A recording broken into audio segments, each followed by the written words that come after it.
मुझे अचानक अपनी पत्नी की वैनिटी में फ्लाइट टिकट्स की एक मोटी थड्डी मिली। वो महीने में कम से कम एक बार यूएस जाती है। हर टिकट के पीछे लिखा है, बोर्ड, मैं तुम्हें बहुत याद करती हूँ। और सबसे ऊपर वाली टिकट अब से कुछ दिन बाद के लिए आइसलैंड की है। अचानक मैं बहुत खुश हुआ ये सोचकर कि वो मुझे वो ऑरोराज दिखाने ले जाने वाली है जिनका मैंने हमेशा सपना देखा था। लेकिन फिर मैंने उसकी एक पोस्ट देखी जो निकल गई थी। फोटो में एक औरत की पीठ दिख रही थी जिसे मैं बहुत अच्छी तरह जानता था। कैप्शन के साथ, तुम्हारे साथ एक और बार अरोरा देखूं और मैं तुम्हारे साथ घर चली जाऊंगी। तब मुझे एहसास हुआ कि भले ही मेरी पत्नी ने अपने कभी न भूलने वाले पहले प्यार का जिक्र नहीं किया, लेकिन वो उसे कभी भूली नहीं थी। लेकिन वही चीज थी जो मैं सबसे ज्यादा करना चाहता था। हालांकि हम सिर्फ 1 सेंटीमीटर दूर थे, फिर भी मेरी पत्नी ने मुझ पर कभी ध्यान नहीं दिया, एक बार भी नहीं। मैंने कोई बहस नहीं की और ना ही उससे कोई सवाल पूछा। मैंने बस उसकी दुनिया से गायब होने का फैसला किया। जब दीवार पर घड़ी ने 8 बजाए, लियू लुएन आखिरकार केक लेकर घर आई। वो सीधा लिविंग रूम में आई और बड़े आराम से मेरे सामने केक रख दिया। Happy 5th anniversary. मेरे चेहरे के भाव पढ़े नहीं जा सकते थे, जिसमें वो हैरानी बिल्कुल नहीं थी जिसकी वो उम्मीद कर रही थी। हमारी एनिवर्सरी परसों थी। फिर मैंने दोबारा केक को देखा और ऊपर सजे हुए पिसे हुए पीनट्स को देखा। साथ ही मुझे पीनट से एलर्जी है। ये सुनकर लियू रुआन का चेहरा थोड़ा सख्त हो गया। उसके चेहरे पर माफी की थोड़ी झलक दिखाई दी। उसने अपने कोट से एक चौकोर डब्बा निकाला, मुझे दिया और कहा, सॉरी, मैं हाल ही में काम के सिलसिले में बहुत ट्रैवल कर रही हूँ। अगली बार मैं ज्यादा ध्यान दूंगी। मैंने डब्बा देखने के लिए खोला और यकीनन वो एक स्टार शेप्ड स्वेटर नेकलेस था। और इन 5 सालों में मुझे मिले अनगिनत स्टार थीम्ड तोहफों में से एक और था। जब मैंने पहली बार लियू रुआन से वजह पूछी थी, तो उसने कहा था कि उसे स्टार्स पसंद हैं। लेकिन बाद में मुझे पता चला वो मुझे स्टार गिफ्ट्स सिर्फ अपने पहले प्यार की वजह से देती थी। मुझे तोहफा लेते देख लियू रुआन ने बस ये मान लिया कि मैंने उसके बहाने पर यकीन कर लिया है। इस साल हमसे चूक हो गई, लेकिन मैं अगली बार एक बड़ी एनिवर्सरी के साथ इसकी भरपाई कर दूंगी। अगले साल उसने कहा। फिर उसने अपनी ड्रेस उतारी और बाथरूम में चली गई। लेकिन जो उसने ध्यान नहीं दिया वो थोड़ी दूर ही खड़ा था। मैंने बस उसके जाते हुए खामोशी से उसकी पीठ को देखा और धीरे से बुदबुदाया, जरूरत नहीं है लियू रोएन, हमारा कोई अगला साल नहीं है। तभी अचानक मेरा फोन बजा। वो मेरे बॉस चेन थे। क्या तुमने सच में विदेश ट्रांसफर होने का फैसला कर लिया है? मैंने एक छोटा सा जवाब दिया। हाँ, मैंने अपना मन बना लिया है। 1 साल पहले कंपनी ने विदेश में एक ब्रांच बनाई थी और वहां एक रेसिडेंट डायरेक्टर की जरूरत थी। मेरे बॉस ने मुझसे कई बार ये बात की, इस बात पर जोर देते हुए कि ये मौका कितना नायाब है, और इंसिस्ट किया कि मुझे जाना चाहिए। लेकिन मैंने लियू रुएन के लिए मना कर दिया, क्योंकि मैंने वादा किया था कि मैं उसे कभी नहीं छोड़ूंगा। लियू रुएन और मैं बचपन के साथी के रूप में साथ बढ़े हुए। एलिमेंट्री स्कूल के दिनों में उसके माँ बाप हमेशा लड़ते रहते थे। वो पूरे साल बहुत कम घर पर होते थे और बस उसकी परवाह नहीं करते थे। वही वक्त था जब मैंने लियू रुएन की जिंदगी में कदम रखा। बाद में उसके माँ बाप का तलाक हो गया और दोनों ने नए परिवार बसा लिए। उन दोनों ने ही उसे साथ न ले जाने का फैसला किया। एक बच्ची जो अभी 8 साल की भी नहीं थी, बेबसी से अपने माँ बाप को अपना सामान पैक करते हुए देख रही थी, जो उसे बिल्कुल अकेला छोड़ गए थे, सीढ़ियों पर बैठी हुई अपने आंसू पोंछते हुए। वो मैं ही था जो मुस्कुराया और कदम दर कदम उसके पास गया। छोटी बहन, आज मेरे पापा ने स्वीट एंड सार रिब्स बनाए हैं और मैं उन्हें खत्म नहीं कर पा रहा हूँ। मेरे घर आओ और उन्हें खाने में मेरी मदद करो। उसने पहली बार मना कर दिया, लेकिन मेरी लगातार जिद के आगे वो टिक नहीं सकी। शुरुआती स्वीट एंड सार रिब्स से लेकर बाद के बॉइल्ड फिश और ब्रेज्ड प्रॉन्स तक मैं उसे हर खाने के लिए अपने घर खींचा करता था। बचपन के उन दिनों में जब वो अकेला महसूस करती थी, मैंने हर दिन उसके साथ गुजारा। बाद में हम साथ कॉलेज गए और तभी वो जियाडो बुडा से मिली। वो मेडिकल डिपार्टमेंट की जीनियस ब्यूटी थी और वो डांस डिपार्टमेंट का लंबा, अमीर और हैंडसम स्टार था। वो स्कूल में सबके द्वारा माने जाने वाले परफेक्ट मैच बन गए और टीचर्स की नजरों में गोल्डन कपल। लेकिन ग्रेजुएशन के बाद अपने सपनों को पूरा करने के लिए जियाडो बुडा ने लियू रुआन की इल्तिजाओं को नजरअंदाज कर दिया और मजबूती से विदेश जाने का फैसला किया। वो एक बार फिर अकेली छोड़ दी गई और इस बार फिर से मैं ही उसके साथ था। उस रात वो पूरी तरह से नशे में धुत हो गई। वो जो हमेशा इतनी गर्व से भरी और खुद पर निर्भर रहती थी, लाल आंखों के साथ मेरी कमर को गले लगा लिया। क्या मैं इतनी बुरी हूं? सब मुझे छोड़ क्यों देते हैं? मैं अपना दुख दबाते हुए उसके बालों को सहलाता रहा। तुम्हारे पास अब भी मैं हूं। मैं कभी तुम्हें छोड़कर नहीं जाऊंगा। वो हल्का सा ऊपर देखने लगी और मैं कुछ समझ पाता उससे पहले ही उसने अचानक सर उठाकर मुझे चूम लिया। जब वो चुंबन खत्म हुआ, मेरे गाल लाल जल रहे थे। उसने अपना चेहरा मेरी गर्दन में छुपा लिया और धीरे से कहा, चेंज, आज से मैं जी बोडा को भूल जाऊंगी। क्या तुम मेरे बॉयफ्रेंड बनोगे? मेरी सालों पुरानी ख्वाहिश आखिर पूरी हो गई। बाद में हम डेटिंग से प्रपोजल तक और फिर शादी तक पहुंच गए। पिछले 5 सालों में उसने अपना वादा निभाया। उसने कभी जियोडा का जिक्र फिर नहीं किया और मेरे साथ भी अच्छा बर्ताव किया। एक वक्त मुझे लगा था कि उसने वाकई उसे भुला दिया है, जब तक वो दिन नहीं आया। मैंने मोमेंट्स पर पोस्ट किया था कि मुझे नॉर्दर्न लाइट्स देखनी है, लेकिन ल्यू रुयॉन डॉक्टर होने की वजह से मुझे पता था उसके पास वक्त निकालना मुश्किल था, इसलिए मैंने कभी उससे इसका जिक्र नहीं किया। लेकिन एनिवर्सरी से कुछ दिन पहले मुझे आइसलैंड की टिकट्स मिली। उसकी ड्रॉअर में देखकर मैंने समझा उसने मेरी पोस्ट देख ली और मेरे लिए एनिवर्सरी सरप्राइज तैयार किया है। इसलिए मैंने जानबूझकर अनजान बनकर इंतजार किया कि वो खुद मुझे सरप्राइज करे। लेकिन एनिवर्सरी से एक रात पहले उसने बस मैसेज छोड़ा कि वो वर्क ट्रिप पर जा रही है और टिकट्स लेकर चली गई। मैं अभी भी उलझन में था जब मैंने उसी दिन जीबो की पोस्ट देखी, एक बार फिर तुम्हारे साथ ऑरोरा देखूंगा और तुम्हारे साथ घर लौटूंगा। साथ लगी तस्वीर एक औरत की पीठ की थी। धुंधली होने के बावजूद मैंने एक नज़र में पहचान लिया कि वो ल्यू रुयॉन ही थी, जो वर्क ट्रिप का बहाना कर रही थी। तब मुझे पता चला, जिस दिन मैंने पोस्ट की थी उसी दिन जियोडा ने भी वापस उड़ने से पहले पोस्ट की थी कि वो एक बार और ऑरोरा देखना चाहता है। तब मुझे सब समझ आ गया। 5 साल में उसने अपने पहले प्यार का नाम नहीं लिया, लेकिन उसे जरा भी नहीं भूली थी। इसी पल मैंने तय कर लिया कि इस बेकार शादी को पूरी तरह छोड़ दूंगा। फोन पर मेरी पक्की आवाज सुनकर मेरे बॉस को शायद समझ आ गया क्या हुआ, और उसने सांस भरी। फिर तसल्ली भरी आवाज आई, उदास मत हो चैनजाई, लोगों को आगे बढ़ना पड़ता है। ऐसा करो, मैंने तुम्हारे लिए महीने के आखिर का टिकट खरीद दिया है। इस महीने को छुट्टी समझो, आराम से अपने पर्सनल मामले सुलझा लो। वैसे भी एक बार गए तो शायद वापस नहीं आओगे।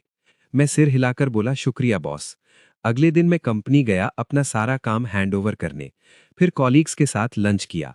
सबकी हंसी मजाक ने जुदाई का हल्का सा दुख उड़ा दिया।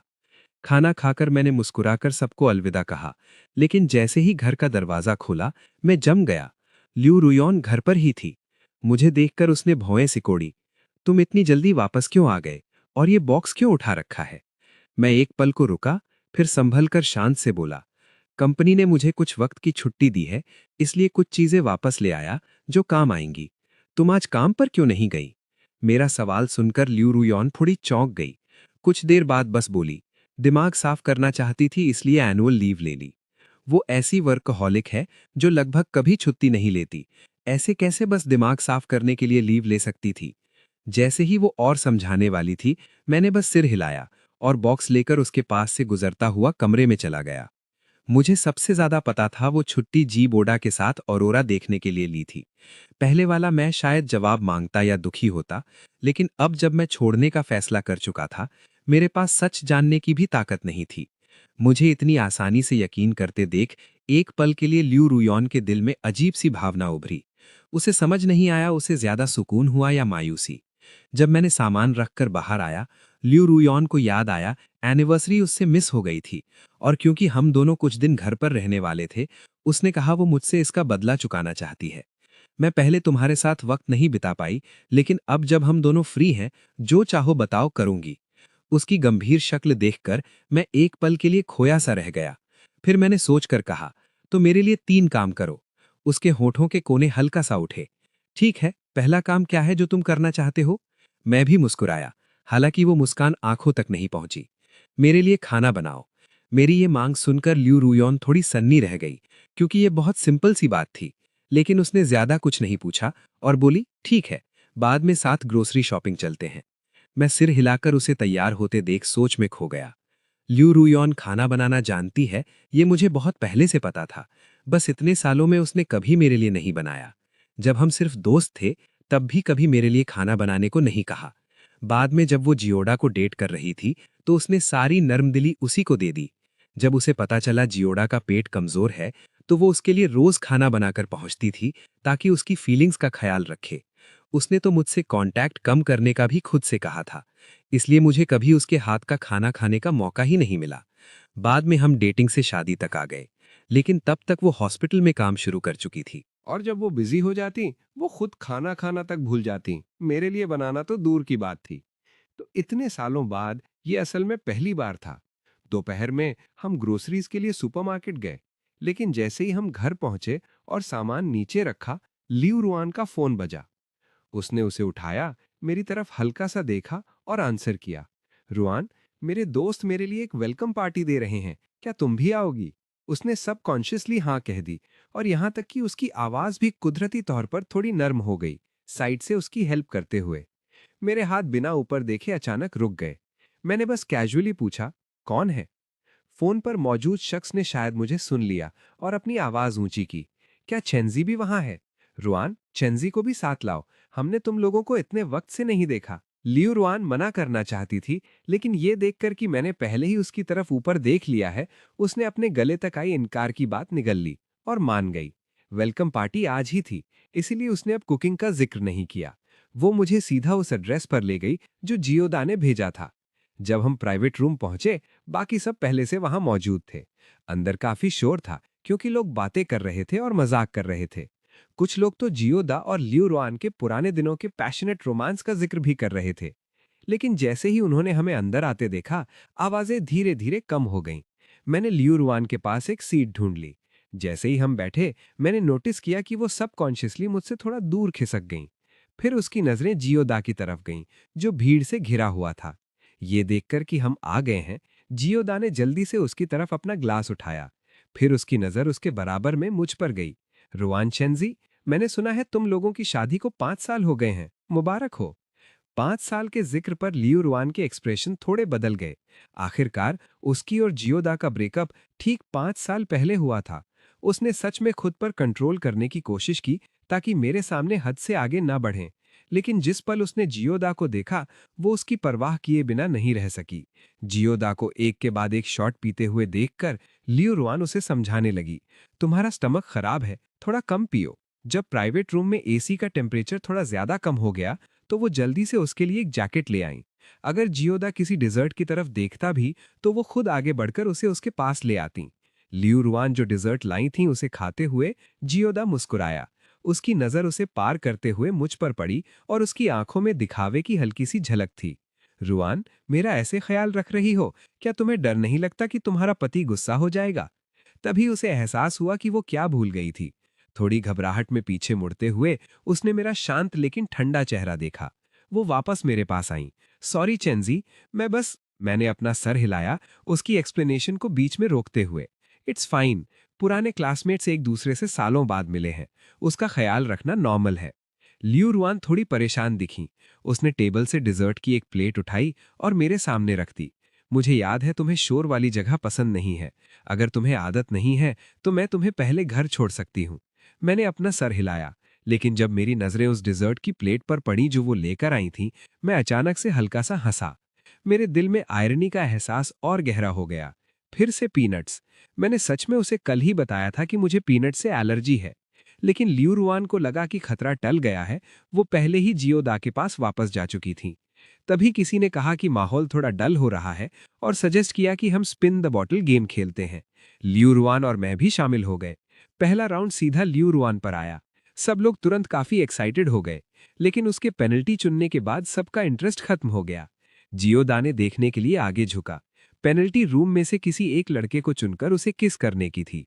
रुआन अपने पति को साथ लाई है, तुम्हें अंदाजा लगाने की भी जरूरत नहीं है कि वो किसे चुनेंगी। कितना बोरिंग है। लियू रुआन ने जियोदा की तरफ देखा। एक लंबी खामोशी के बाद उसने अनएक्सपेक्टेडली उसके बदले पेनल्टी ड्रिंक पीने का फैसला किया। सब उसके इस चॉइस से हैरान थे और मेरी तरफ देखने के लिए मुड़े। इससे पहले कि मैं कुछ कह पाता, जियोदा बात संभालने के लिए पहले ही बोल पड़ा। लगता है 5 साल बाद भी रुआन अभी भी एक प्योर गॉडेस है। कॉलेज के उनके पैशनेट रोमांस के बारे में सोचते हुए बहुत से लोगों ने यह बहाना नहीं माना। सबने हंसकर बात टाल दी और अगला राउंड शुरू किया। लेकिन बदकिस्मती से ये फिर से लियू रुआन पर आया। पेनल्टी निकालने और ये देखने के बाद कि ये सिर्फ अपना फोटो एल्बम दिखाना है, आसपास के लोग सुकून की सांस लिए बिना नहीं रह सके। ये तो सिर्फ उसका फोटो एल्बम दिखाना है। लियू रुआन की वर्कहोलिक पर्सनैलिटी के साथ भले ही मेरी कोई फोटोज ना हो, ये शायद सिर्फ काम से जुड़ी होंगी, क्योंकि तुम लगातार 2 बार पेनल्टी स्किप नहीं कर सकते। लियू रुआन के पास अपना फोटो एल्बम खोलने के अलावा कोई चारा नहीं था, लेकिन जब उन्होंने अंदर की फोटोज देखी, सबकी सांस अटक गई। अनजाने में उन्होंने अपनी सांस रोक ली। वो पूरी तरह जिबोटो की फोटोज से भरा हुआ था। हवा तुरंत जम गई। मैं जाने के लिए उठा, लेकिन लिऊ रुआन ने हाथ बढ़ाकर मुझे पकड़ लिया। अगर वो ऐसा नहीं करती तो ठीक होता, लेकिन जब उसने किया, उसके हाथ पर घने लाल रैश ईस्ट के सामने आ गए। लोग हैरानी से हाँपने लगे। रुआन, तुम्हारी अल्कोहल एलर्जी इतनी गंभीर है, तुमने फिर भी क्यों पी? लेकिन उनके बात पूरी करने से पहले उन्हें उसके फोन की फोटोज याद आईं, और जैसे अचानक सब समझते हुए उन सब ने अपनी निगाहें मुझ पर डाली। कुछ लोग ड्रामा का मजा ले रहे थे, दूसरे हमदर्दी दिखा रहे थे, लेकिन मैंने ऐसे बिहेव किया जैसे कुछ हुआ ही ना हो। उसका हाथ हटाया, ये कहकर निकल गया, मैं दवाई लेने जा रहा हूं। इन 2 राउंड्स के बाद सबका खेलने का मूड खत्म हो गया और एक एक करके बहाने बनाकर जाने लगे। जब मैं दवाई लेकर वापस आया, सिर्फ जिबोटो बचा था, जो लिऊ रुआन को बाहर निकालने में मदद कर रहा था। मुझे करीब आते देख उसने छोड़ दिया। क्योंकि तुम आ गए हो, मैं रुआन को तुम्हें सौंपता हूं। ये कहकर वो सीधा चला गया। मैंने लिऊ रुआन को एलर्जी मेडिसिन खिलाई और उसे घर ले जाने के लिए कैब बुलाई। जब तक हम घर पहुंचे, लिऊ रुआन का नशा पूरी तरह उतर चुका था। मुझे अभी भी अपने साथ देखकर उसने चैन की सांस ली। शेंजी, मेरी बात सुनो। तुम्हें पता है, मुझे फोटोज लेना कभी पसंद नहीं था। वो फोटोज बहुत पहले ली गई थी। मैं बस उन्हें डिलीट करना भूल गई। मैंने बस उसे गहराई से देखा और शांति से सर हिलाया। हाँ, मुझे पता है, फोटोज जो तुमने 5 साल तक डिलीट नहीं की, एक इंसान जिसे तुम 5 साल तक भूल नहीं सकी। लिऊ रुआन, तुम इतने गहरे प्यार में हो। अगले दिन, शायद पछतावे की वजह से, एक अच्छी तरह आराम की हुई लिऊ रुआन ने जल्दी से कहा कि वो कल के खाने की भरपाई करना चाहती है। मैंने उसे मना कर दिया, जरूरत नहीं है। कुछ दिनों में ग्रैंडमा की डेथ एनिवर्सरी है। मेरे साथ ग्रैंडमा की ग्रेव पर चलो। तुमने मेरे लिए 3 काम करने का वादा किया था, ये दूसरा है। लिऊ रुआन एक सेकंड के लिए ठिठक गई, फिर सर हिलाकर राजी हो गई। ग्रैंडमा की एनिवर्सरी के दिन लिऊ रुआन और मैं सुबह जल्दी सेमेट्री के लिए निकल गए। ग्रैंडमा के गुजरने के बाद ये पहली बार था जब लिऊ रुआन उनसे मिलने आई थी। पहले हर साल इस दिन वो हमेशा कहती थी कि उसका बिजनेस ट्रिप है, लेकिन जब तक मुझे यूएस की उन फ्लाइट टिकट्स का वो मोटा ढेर नहीं मिला जो उसने छुपा रखा था, तब तक मुझे नहीं पता था कि उसकी हर एक सो कॉल्ड बिजनेस ट्रिप असल में उसका छुपकर जीबोधा से मिलने जाना था। मैं ग्रैंडमा की ग्रेव के पास गया और जैसे ही मैं बोलने वाला था, लिऊ रुआन का फोन बजा। उसके फोन उठाने के बाद मुझे नहीं पता दूसरी तरफ क्या कहा गया, लेकिन उसका चेहरा अचानक बदल गया और वो जल्दी में सेमेट्री से चली गई। शेंजी, कुछ काम आ गया है, उसे पहले जाना पड़ा। उसके पास सफाई देने का वक्त तक नहीं था। लिऊ रुआन, मैं खुद को रोक नहीं पाया और फिर भी उसका नाम पुकारा, लेकिन वो बस एक सेकंड के लिए रुकी और बिना पीछे देखे चली गई। मैंने अपनी नज़र वापस ग्रैंडमा की ग्रेव पर डाली और अपने हाथ के फूल टूमस्टोन के सामने रख दिए। मैं नहीं चाहता था कि ग्रैंडमा परेशान हो, इसलिए मैंने बहुत सी दूसरी बातों के बारे में बात की, लेकिन आखिर में काफी देर तक रोकने के बाद मैं अपनी आंखों के आंसू नहीं रोक पाया। ग्रैंडमा, मैं डिवोर्स ले रहा हूँ। जब मैंने सेमेट्री छोड़ी तो मुश्किल से दोपहर हुई थी। मौसम अभी इतना गर्म नहीं था, और क्योंकि ये जगह काफी रिमोट है, वहाँ कैब मिलना मुश्किल था। इसलिए मैंने सोचा कि थोड़ा पैदल चलता हूँ और ज्यादा ट्रैफिक वाली जगह से कोई सवारी ले लूंगा।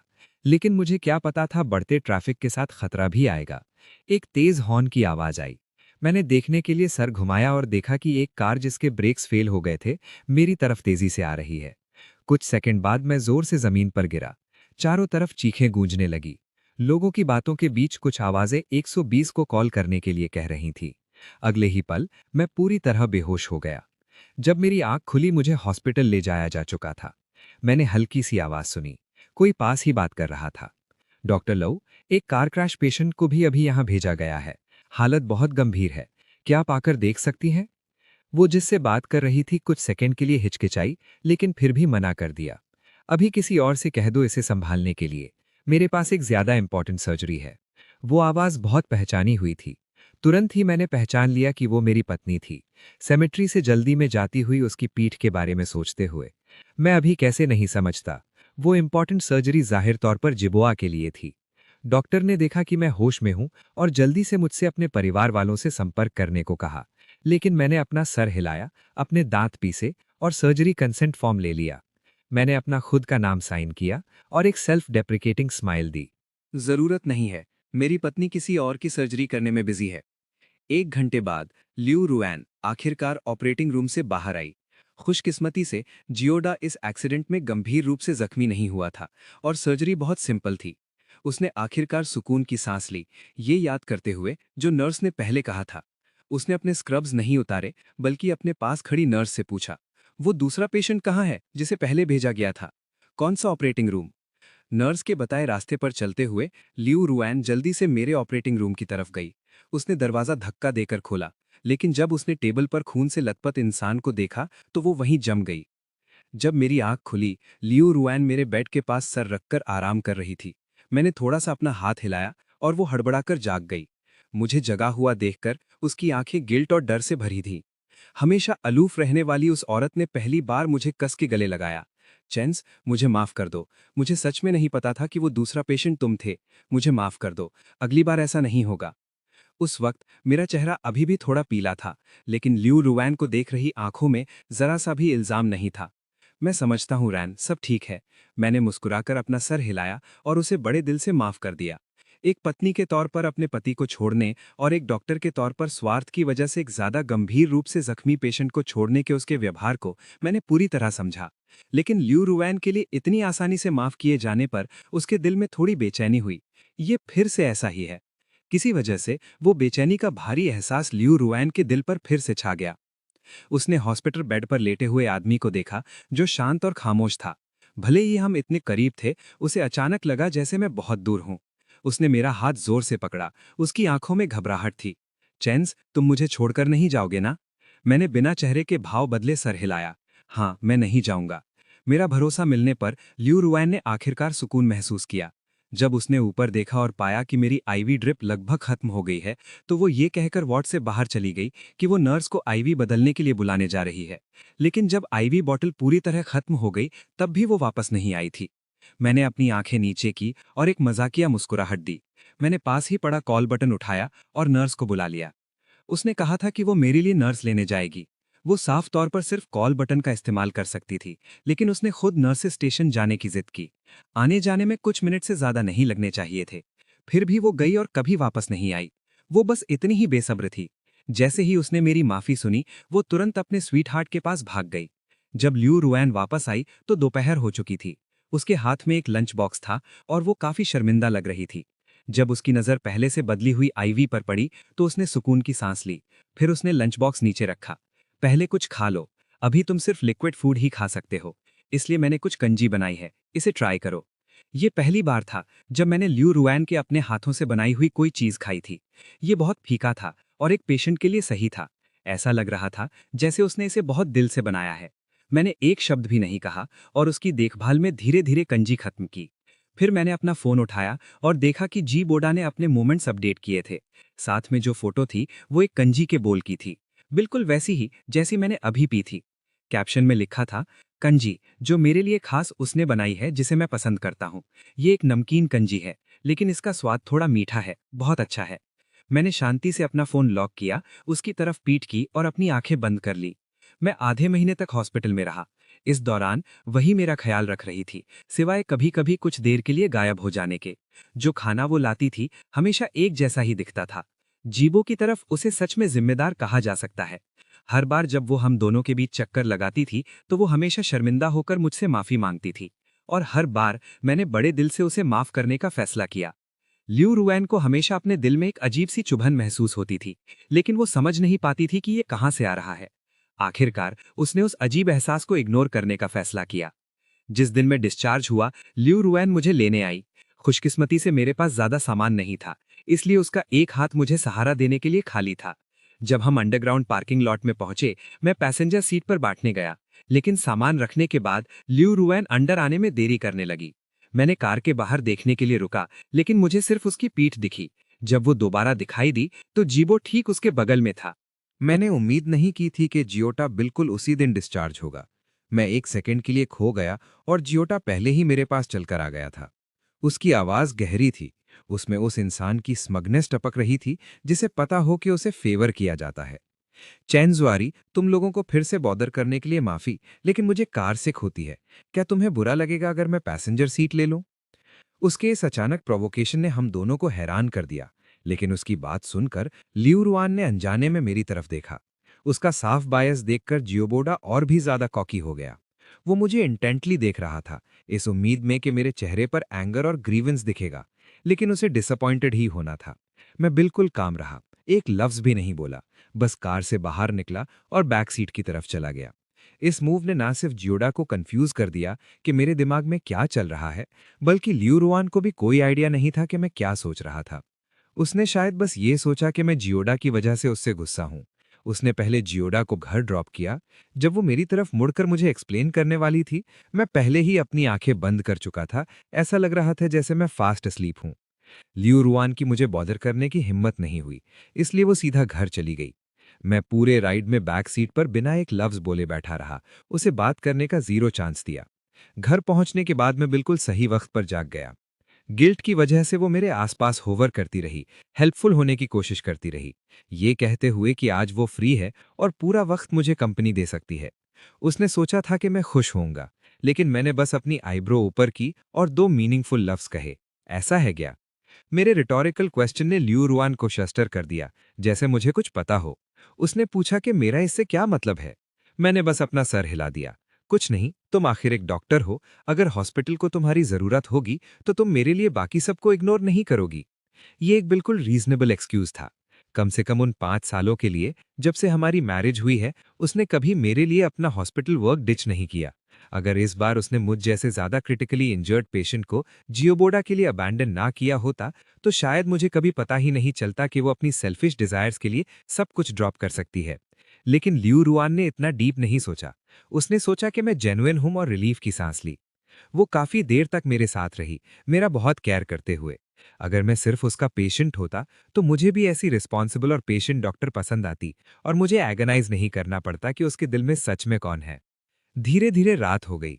जैसे ही मैं हैरान हो रहा था कि वो किसी और रीजन से नहीं गई, तभी प्रेडिक्टेबली उसके पास एक फोन कॉल आया। वो जियोबोडा था। वो फोन पर एक टूटे हुए लाइट बल्ब के लिए रो रहा था। मैं बल्ब चेंज करने की कोशिश कर रहा था, लेकिन मेरा वूंड टोर ओपन हो गया। अब फ्लोर पर बहुत सारा ब्लड है। पूछा कि क्या वो आकर देख सकती है। लियू रुआन ने मेरी तरफ देखा। वो साफ तौर पर कन्फ्लिक्टेड दिख रही थी। वो हेजिटेट कर रही थी, ना तो उसे स्ट्रेट रिजेक्शन दे पा रही थी और ना ही हाँ कहने में बहुत देर कर रही थी। उसका हेजिटेशन समझकर उसने फोन पर सॉफ्ट ग्रोनिंग शुरू कर दी। एक के बाद एक सप्रेस्ड ग्रोन फोन के जरिए उसके कान तक पहुंची, जिसने उसका दिल क्लेंच कर दिया। आखिर में उसने मेरी तरफ देखा। उसका चेहरा गिल्ट से भरा हुआ था। चैन्स, हॉस्पिटल में अचानक एक बहुत ट्रिकी पेशेंट आया है, मुझे जाकर चेक करना होगा। ये सुनकर मैंने उसे बिल्कुल नहीं रोका। इसके बजाय मैंने सब समझते हुए कहा, ठीक है, जाओ, पेशेंट सबसे पहले आता है। मेरी परमिशन के साथ उसकी सारी गिल्ट वैनिश हो गई। उसने डोर के पास से अपना कोट उठाया और तेजी से बाहर निकल गई। जाने से पहले उसने बस एक लाइन कही, फिर घर पर अच्छे से रेस्ट करो और मेरा वेट करो। मैं आगे तुम्हारे लिए ज्यादा टाइम निकालने की कोशिश करूंगी। उसे जल्दी में जाते हुए देखकर मैं सच में जोर से हंस दिया। कोई फ्यूचर नहीं होगा लियो रुआन, मैं अब तुम्हारा वेट नहीं कर रहा हूं। 5 घंटे बाद दीवार पर लगी क्लॉक को मिडनाइट के करीब देखकर मैंने फिर भी उसे कॉल करने का फैसला किया। मैं लंबी डायलिंग टोन सुनता रहा जब तक कि वो ऑटोमेटिकली कट नहीं गई। फिर मैंने सेकंड टाइम डायल किया। इस बार किसी ने पिकअप किया, लेकिन वो मर्द की आवाज थी। चैन्स, रुआन को ढूंढ रहे हो? वो अभी शावर ले रही है। ये उसके जवाब देने के लिए सही वक्त नहीं है। जिस तरह से उसने ये कहा, उसमें साफ तौर पर पॉजेसिवनेस टपक रही थी। अगर किसी आउटसाइडर ने यह सुना होता, तो वो शायद यही सोचता कि जियोडा ही लियू रुआन का लेजिटिमेट हस्बैंड है। उसने सोचा कि मैं इस बात पर जरूर अपना टेम्पर लूज कर दूंगा। लेकिन हैरानी की बात यह थी कि मेरी टोन बिल्कुल काम रही, बिना गुस्से के किसी हिंट के। ठीक है, जब रुआन तुम्हारे साथ है तो फिर उसे अच्छे से रेस्ट करने दो। जियोडा समझ नहीं पाया कि क्यों। उसके इतने साफ तौर पर उकसाने के बाद भी मैं अपने गुस्से को रोक सका। मैं जरा सा भी दुखी नहीं दिखा। क्या मैं इसे अंदर दबाने में इतना अच्छा था, या मैं ल्यूरुआन से इतना प्यार करता था कि जब तक वो मेरे साथ थी कुछ और मायने नहीं रखता था। अगले दिन ल्यूरुआन को बिल्कुल नॉर्मल वापस आते देखकर मैंने अंदाजा लगाया कि जियोबोदा ने उसे कल रात की उस फोन कॉल के बारे में नहीं बताया। लेकिन मुझे परवाह नहीं थी, मैं वैसे भी जा रहा था। दूसरी तरफ ल्यूरोवान को शायद महसूस हुआ कि हाल ही में उस पर मेरा काफी उधार है। इसलिए अगले कुछ वक्त के लिए वो मेरे साथ ही रही। वो मेरे साथ बाहर खाना खाने गई और मेरे साथ मूवीज देखी, जब तक एक दिन उसने अचानक मुझसे एक गिफ्ट चुनने में मदद मांगी। मैं उसके साथ ज्वेलरी स्टोर्स गया, एक्सेसरी शॉप्स गया और यहाँ तक कि साथ में फ्लावर्स भी देखे। लेकिन उसे हमेशा लगता था कि वो गिफ्ट्स काफ़ी अच्छे नहीं हैं। वो लगातार मुझे घुमाती रही, पूछती रही कि ये या वो गिफ्ट देना इनअप्रोप्रिएट होगा या नहीं। मैं असल में काफ़ी रिस्पॉन्सिबल था और मैंने उसे बहुत सारे सजेशंस दिए। उसे एक गिफ्ट के लिए इतना दिमाग लगाते देखकर किसी वजह से मुझे अचानक उन गिफ्ट्स का ख्याल आया जो उसने पिछले 5 ईयर्स में मेरे लिए चुने थे। मेरे गिफ्ट चुनते वक्त वो यकीनन कभी इतनी इंडिसाइसिव नहीं थी। आखिरकार हर हॉलिडे और एनिवर्सरी पर वो मेरे लिए सिर्फ स्टार से रिलेटेड चीजें ही लाती थी। क्योंकि मैंने कोई रिएक्शन नहीं दिखाया था, उसने ध्यान से चुना हुआ गिफ्ट लेने के बाद कुछ भी गलत नोटिस नहीं किया। उसने उसके पैसे दिए, एक फ्लोरिस्ट से फ्लावर्स ऑर्डर किए और मुझे घर ले जाने के लिए तैयार थी। लेकिन तभी मैं अचानक बोला, ये गिफ्ट किसके लिए है? उसे आखिरकार एहसास हुआ और उसने मुझे समझाया, ये बोदा के लिए है। उसने मुझे अपने मॉडर्न डांस परफॉर्मेंस की 2 टिकट्स दी थी और मुझे तुम्हें साथ लाने के लिए इनवाइट किया था। मैंने सोचा कि अगर हम उसके शो में जा रहे हैं तो मुझे कम से कम। मैंने शुरू में सोचा था कि उसे इन सब चीज़ों में कोई इंटरेस्ट नहीं है और वो सिर्फ जियो बोदा की वजह से यहाँ है। आखिरकार पहले जब मैं खुद एक आर्ट स्टूडेंट था, मैंने भी उसे कुछ आर्ट एग्जीबिशंस में इनवाइट किया था। लेकिन मुझे उससे हमेशा यही जवाब मिला कि वो उसमें इंटरेस्टेड नहीं है। लेकिन जैसे ही परफॉर्मेंस शुरू हुई, उसने बहुत ध्यान से देखा। जब जियो बोदा स्टेज पर आया, उसकी परफॉर्मेंस देखते हुए उसने यहाँ तक कि मुझे उन पीसेस के बारे में बताना शुरू कर दिया। जब तक मैंने लियू रुऑन को मॉडर्न डांस रेपर्टोयर की लिस्ट देते हुए नहीं देखा, जैसे वो इसे अंदर तक जानती हो, तब मुझे आखिरकार एहसास हुआ कि वो आर्ट में अनइंटरेस्टेड नहीं थी। वो बस उस आर्ट की परवाह नहीं करती थी जिसका जियो बोदा से कोई लेना देना नहीं था। मैंने एक बिटर स्माइल दी, लेकिन आखिर में कुछ नहीं कहा। शायद इससे कोई फर्क नहीं पड़ता अगर मैं कुछ कहता भी तो। शो के बाद लियू रुआन और मैं बैकस्टेज गए ताकि जियो बोदा के नीचे आने का इंतजार कर सकें। मैंने सोचा कि ज्यादा देर नहीं लगेगी, लेकिन जियो बोदा बैकस्टेज कहीं नहीं दिखा। तभी फ्रंट लॉबी की तरफ से अचानक चिल्लाने की आवाजें आने लगीं।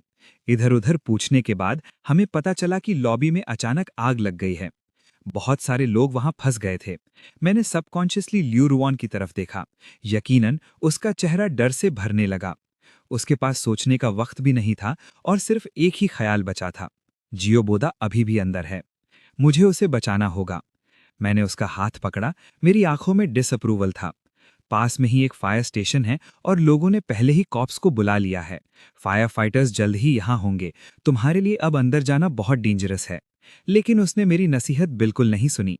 उसने जोर से मेरा हाथ झटक दिया, मुझे पीछे ढकेला और बिना सोचे समझे लॉबी की तरफ भागी। फायर फाइटर्स जल्द ही आ गए और लॉबी में फंसे हर किसी को रेस्क्यू किया। जब लियू रुऑन को बाहर लाया गया, एक नज़र में मैंने उसके हाथ पर एक बड़ा जलने का निशान देखा, लेकिन ऐसा लग रहा था जैसे उसे दर्द महसूस नहीं हो रहा था। अभी भी जियो बोदा का हाथ जोर से पकड़े हुए, इस डर में कि वो पीछे ना छूट जाए।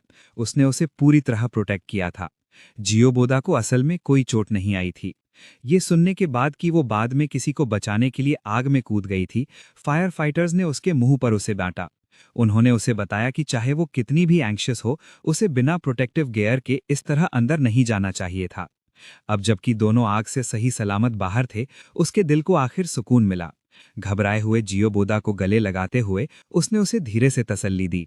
फायर फाइटर्स की बातें सुनते हुए उसने पलटकर जवाब नहीं दिया और बस खामोशी से सुनती रही।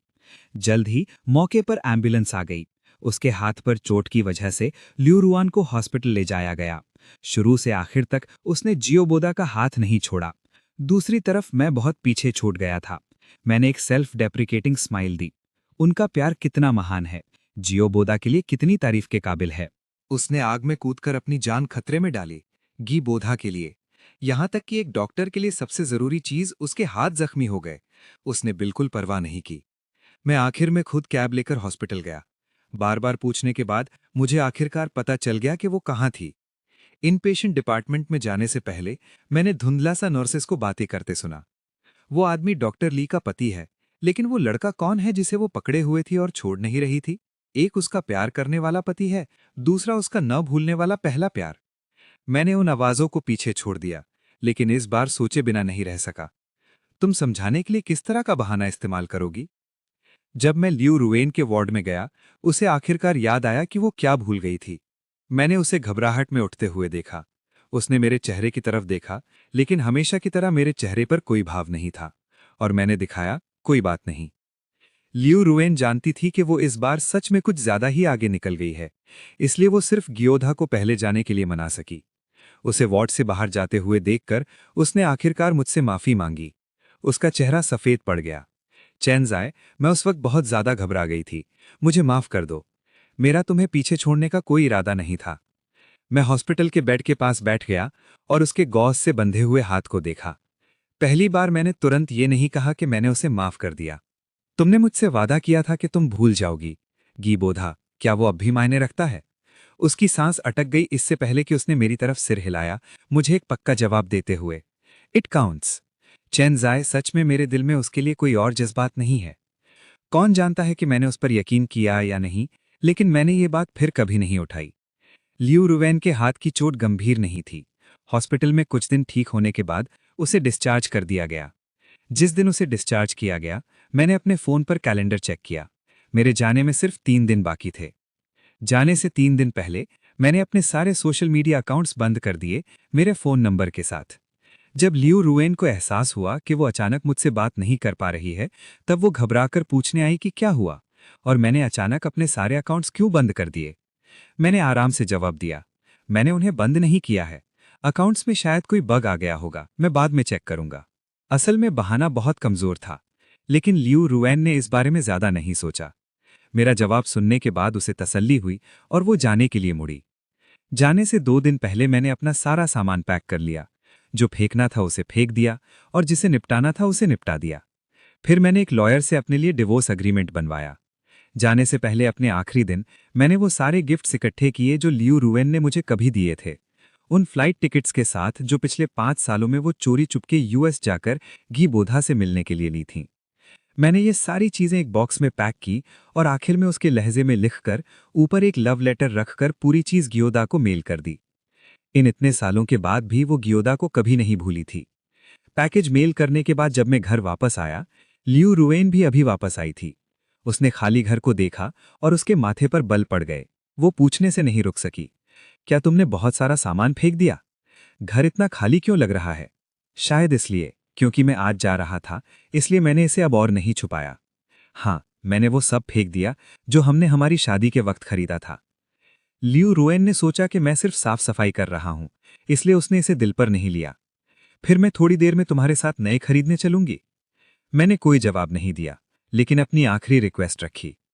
जब हमारी शादी हुई थी, तब हमारा रिसेप्शन फिंची मैनर में हुआ था। तब तुमने मुझसे कहा था कि जब हमारी गोल्डन एनिवर्सरी आएगी, तब हम वहां एक और बड़ी पार्टी करेंगे। क्या तुम्हें अब भी याद है? मुझे याद है। क्यों? वो औरत थोड़ी हैरान हुई मेरी तरफ मुड़कर देखते हुए। हम अभी तक अपनी गोल्डन एनिवर्सरी तक नहीं पहुंचे हैं, है ना?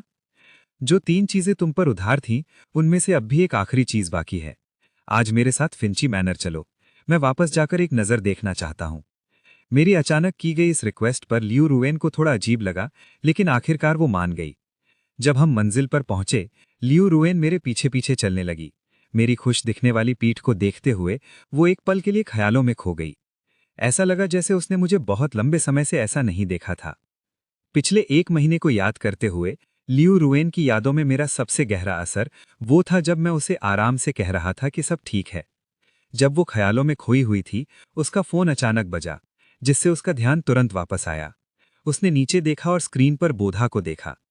फिर भी उसने तुरंत फोन नहीं उठाया। फिर उसने दोबारा मेरे आगे चलती हुई पीठ को देखा और अचानक उसके दिल में एक बेचैनी की लहर उठी। उसके दिमाग में एक आवाज उसे बार बार कह रही थी कि अगर उसने ये फोन उठाया तो वो उसे पूरी तरह खो देगी। लेकिन जरूरी रिंगटोन बार बार बजती रही। मैंने भी वो आवाज सुनी।